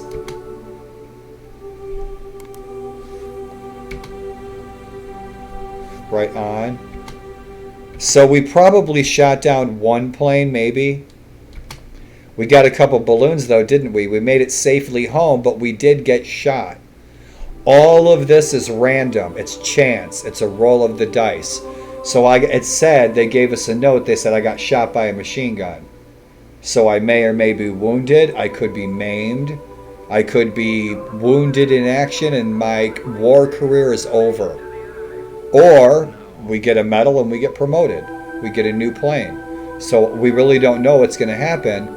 But what I saw was we got shot by a machine gun. So when I see that, I'm like, yeah, we got wounded or something. So we might spend some time in the hospital. It might be a day, it might be a month, it might be 6 months. Albatross D3 from Yasta 6 landed, the Zebras. Yasta 6, the Zebras. Yasta 4, Yasta 6, Yasta 10, and Yasta 11 made up the Flying Circus. Richthofen's Flying Circus, Jagdgeschwader 1, JG1. And so 6, and that's who we're flying with. And so 6 are the Zebras. Yasta 10 are in yellow. Yasta 4 had some black on them and their own personal monikers. I can't remember the outstanding squadron identifying color. But Yasta 11 obviously is red. So an RE-8 got away, another one landed. Underofficer Sturm damaged an Allied balloon. We got shot by a machine gun again.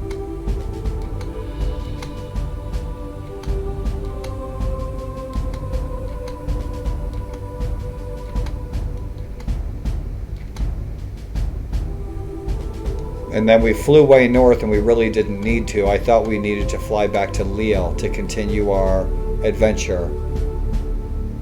Shot by an Allied machine gun. I got shot 3 times. I shot down that second balloon. We got shot 3 times. We're probably going to spend some time in the hospital. Lothar von Richthofen landed. And I'm thinking I'm going to have some tacos. Maybe chicken and french fries. Unterofficer Sturm damaged an Allied balloon. We may have gotten 3 balloons. We might become the new German balloon buster. I prefer to fight fighters, though. We got shot again. A Roland C-2 crashed. So that was our flight leader. Oberleutnant Eisenlohr landed, so that was our flight leader. He was right in front of us. So that is who we were tailing. So good deal. We landed.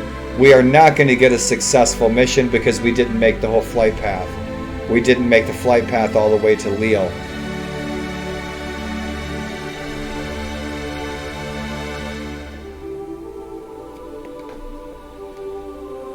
Right on. Yepsy, if you ever want to fly this, I can zip this up for you because you cannot purchase the game and it's going to be full screen. I had to monkey with this quite a bit. So if you take my game folder, and I gave it to you, you could play it. It'd be full screen, 1080, But right out of the box, even on good old games or Steam, you're not going to see this. This is a totally different game than what that is, because this is all modded, but I could help you play this if you want to. I actually have this working full screen. It's a miracle. End of mission. After action report. Let's go to our after action report. 6 kills, baby. But we have failed our mission. Your flight did not reach the target area in the time allowed. We didn't get to Lille fast enough. So we did not complete our mission successfully. I think this is our 4th or 5th mission. Okay, in this campaign, what we just streamed, I think it's our 4th or 5th mission, maybe our 3rd. In bloody April of 1917. And I still have not completed a success. I didn't get promoted yet. I'm still an under officer. I'm the bottom of the barrel. But I'm an ace. But we didn't get promoted yet because we didn't complete a mission successfully. That's why. So shit, our aircraft though was good. We didn't get wounded. And this is all a roll of the dice, I'm telling you. We could be dead. We died from our wounds. Game over. But we didn't. We did good. Awesome. And I'm glad because I was a little iffy about streaming this with crashes. And we did get one crash early on. So let's see what happens. So we got another medal. Awesome, you guys. Cool. On our live stream. Rock and roll. So we got awarded. Unter Officer Alfred Sturm was awarded the Ritterkreuz des Hausordnung von Hohenzollern. The House Order of House Hohenzollern. Emperor Willie's personal house Knight's Cross. So now we are a knight of the House of Hohenzollern. We probably will not get promoted. We're probably going to spend time in the hospital. What do we got here? Your squadron, Yasta 11, has moved to Aerodrome Roucourt on the Flanders region on April 13th, 1917. There's information about your squadron in the squad ops room. We lost some pilots, so they're going to get replacements. Fleischmann was killed in action. May he rest in peace. Oberleutnant Hasenbein is transferred into your squadron. So we usually get the best aces. And Yasta 11 is the premier elite squad. So I'm number 2. We are number 2. I'm streaming. It's we. Rock and roll. So Unter Officer Alfred Sturm, we are number 2 on the kill board next to the Red Baron himself. The Red Baron's sitting at 40 kills. And Lothar von Richthofen is climbing up the charts, and he will. And so will Kurt Wolf. Kurt Wolf will surpass me. So will Lothar. Those 2 guys are like super aces. Now these guys on this list, okay? These people in 1917, in April, these guys were the super rock star Hollywood stars of their day. Okay, you could go to a village in the Himalayas and they'd know who Manfred von Richthofen is. They probably had a postcard of him. These guys were like bigger than pop stars. Everyone in the world knew who these guys were. For the first time ever, these guys, these Knights of the Air, are up in the air and they're doing something that's never been done before. They actually had trading cards and everything. So we are still flying our beasts. So we did not get added to the ace list yet because we have not been awarded our blue max. And it looks like we still have a few more kills to go. So we've been flying for 13 days. Oh, next page, please. 13 days, we've gotten 16 kills. That's almost as good as the real Frank Luke. The real Frank Luke, I think he scored 18 kills in less than 2 weeks. The real Frank Luke. So we've got 3 medals. We've been awarded the Iron Cross First, Second Class, and the Knight's Order of the House of Hohenzollern. We have scored, we've shot down 7 balloons, 4 two-seaters, and 5 fighters. Right on. 16 victories. Not bad for 2 weeks. Shit. The average lifespan of a World War I pilot was 2 weeks. If you were German, likely 2 months. The Germans had more training time. Where an Allied pilot might have a week or 2 of training time, a German pilot had a couple months of training time. And that was similar in World War II as well.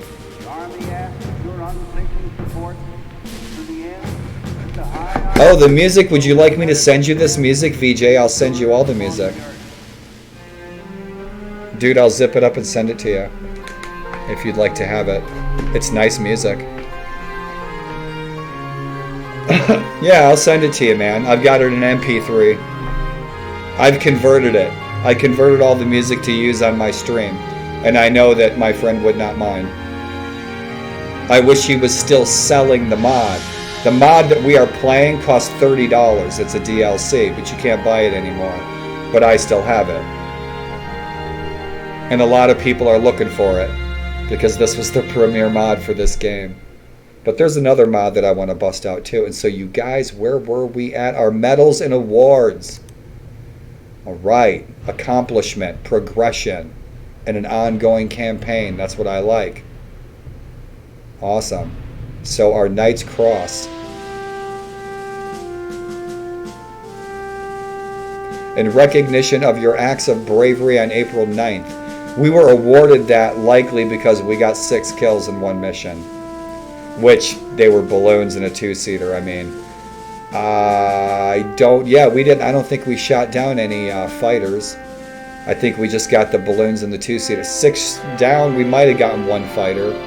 But 3 of those were balloons. So...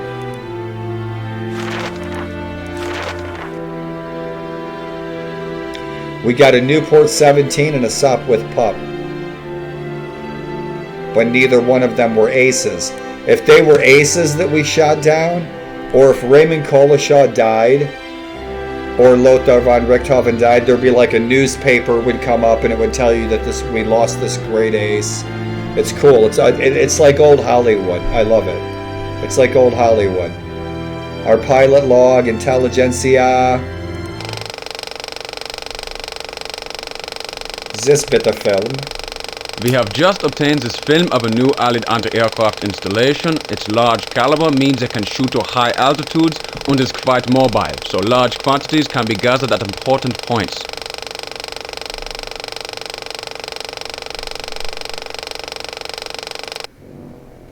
Alright, that's that. Top aces of our day. The top aces of April 13th, 1917. Bloody April. Manfred Vaughan, the Red Baron, 40 victories. George Guynemer and his Spad, was named Old Charles. And Albert Ball was a young wild man. He took too many risks. He usually destroyed his aircraft. With most flights, he totaled his aircraft. But he scored 31 victories. Voss is one of the best pilots in the war. He took on 6 aircraft in his Fokker DR-1 triplane. He shot down 5 of them before he lost his own life. Charles Neugesser was one of the first men who ever tried to fly across the Atlantic, and he was never seen or heard from again.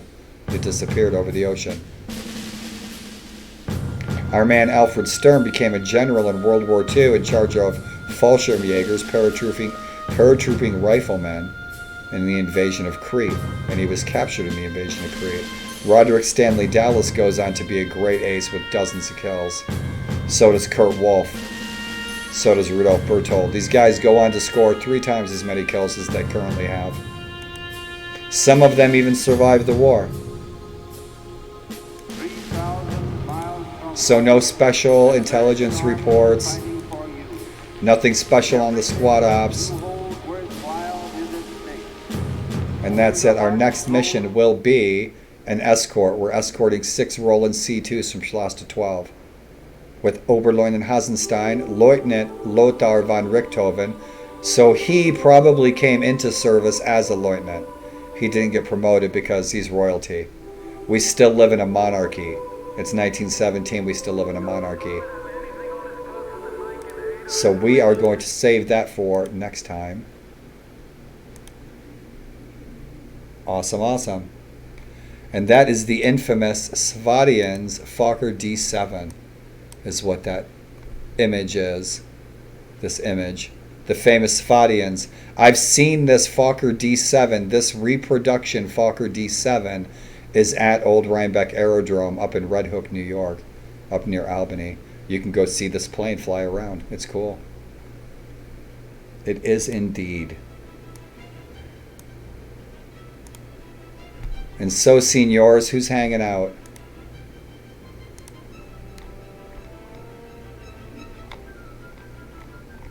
Because I am going to get some grub.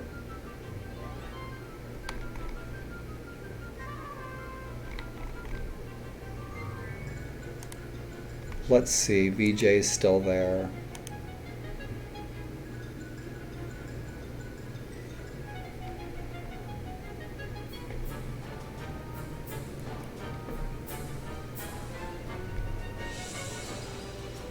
My friends, I am going to scoot. You're listening. I know you are, brother. It's got to be, oh, we're about in the same time zone, aren't they? We're about in the, yeah. I do the same thing. When you guys are streaming during the day, when I'm actually, I have my headphones on. I have my headphones on and I'm usually in my chair out in my garden. Dude, Master Raw, right on. Master Raw, have an awesome night, man. I might be back on later with Zug. We might be playing Forgotten Hope too later on, but I got to get... Dude, Master Raw, thank you again for the kind words. Thank you for being a thoughtful person. Thank you for your offers of kindness today. Much appreciated, my friend.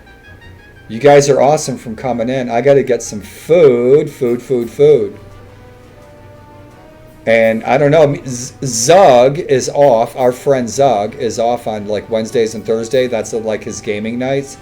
And so we might go blow some stuff up and stuff. It would be cool if we could play the Rommel map, because there's a Rommel map for Forgotten Hope 2, which is a historical fictitious map of Saving Private Ryan. So you have to portray the GIs in Saving Private Ryan and protect that little town like in the movie. And it's, that map is so hard. But we're going to play something. Me and Zug are going to get together and play some kind of war game soon. Thank you, Master Raw. And you too, you guys. All you guys. All you guys hanging out and watching. My viewers list is bigger than what this app shows me. And so you guys, thanks for tuning in and hanging out and watching this old, fun, cool classic. I love this old game. This was my most played game of the 90s. I was way too active in this game, to the dismay of my wife. They actually had a Red Baron Widows Club. They did.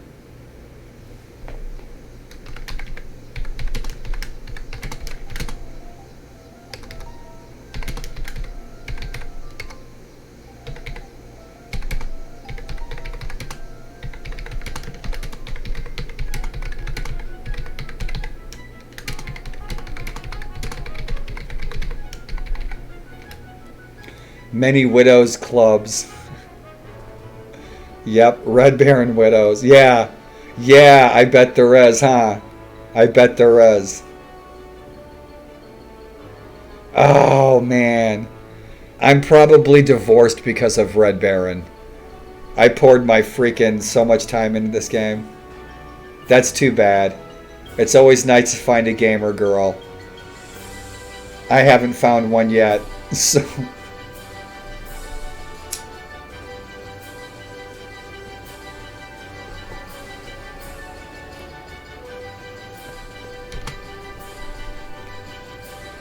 Always good to find a gamer girl. We might be back, though, in a couple of hours. Zug's a night owl these days, like late night, and he's up playing all kinds of different stuff. But, so we might be back playing Forgotten Hope, too. Hopefully we are. Yes, sir, man. I love this early freaking cartoony tunes, too. Rock and roll. Gamer girls, right on. Ha ha ha ha. They always want you to build their PC. Yeah. Baby gets what baby wants. As the old rap tune goes, you got no money and you got no car, you got no girl, and there you are. These days, replace the car with PC. Not in my castle. Yeah, right on. It is your castle. You're Master Raw.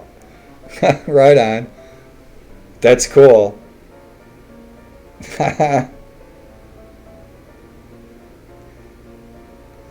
Right on. Awesome, awesome. I am gonna bail. Dude, thanks for the chat. All you guys. Yepsy, get some rest and study hard. Be glad you did. And Six Papson, thank you for the followage. Thank you for coming in saying hey. And Zug might be having a internet issue. Zug's gone. Warband, I love you, man. Thank you for the tip. Thank you for your patronage. He's resting. He's sleeping. He has a bunch of you guys. Zahu's got a long day tomorrow. All you guys rest well. Get some rest. You guys, man. Work and play hard. Right on. But get some rest. You need some chill time. I'm going to eat some tacos and I'm going to watch some kind of... I was watching World War I in color. Right on, thank you. I will.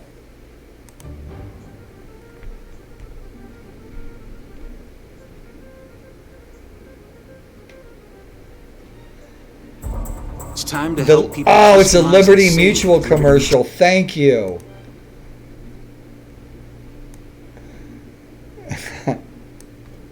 I'm kidding, man. No, right on. I will check it out for sure. Hugo, 99 Problems. Book of B. Thank you for sharing. Right on. I'm a big fan of Liberty Mutual. Oh, YouTube. Oh. So you guys, I'm going to roll. I'm going to get some food and I'll be back. We might be back. We might be back blowing some stuff up in crazy old Forgotten Hope too. It just had an update today. Oh, I'm not resting. You guys rest. You guys are busy freaking bees. You guys are busy and you work and you guys do so much. I couldn't keep up with you guys. Raul, thank you for the company. And if you guys stay tuned for this message, I know most of you guys have already seen it, but if you're somebody new who tunes into the stream, thanks for staying tuned. Tuning into this very last message. It's important. So gracias, my friends. I'm going to have some tacos. I have some avocados. And I'm going to watch something old and antique to watch on TV. Maybe Indiana Jones or something. Who knows? I haven't seen them in a long time. You guys are the best. Thank you for being my friends. Thanks for coming on and hanging out and chatting. And that's mission accomplished. That's why I came on Twitch. Awesome, and thank you for watching this message from my sponsor. Be well, my friends. Warlord over and out. MS does suck.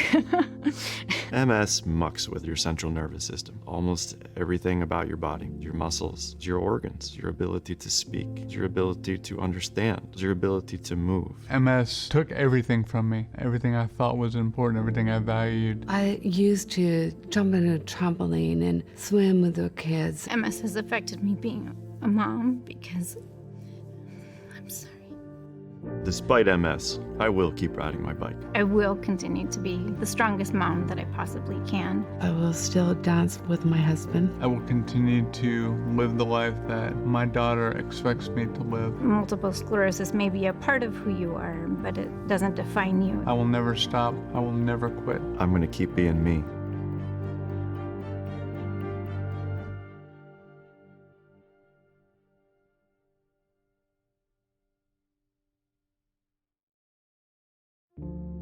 MS does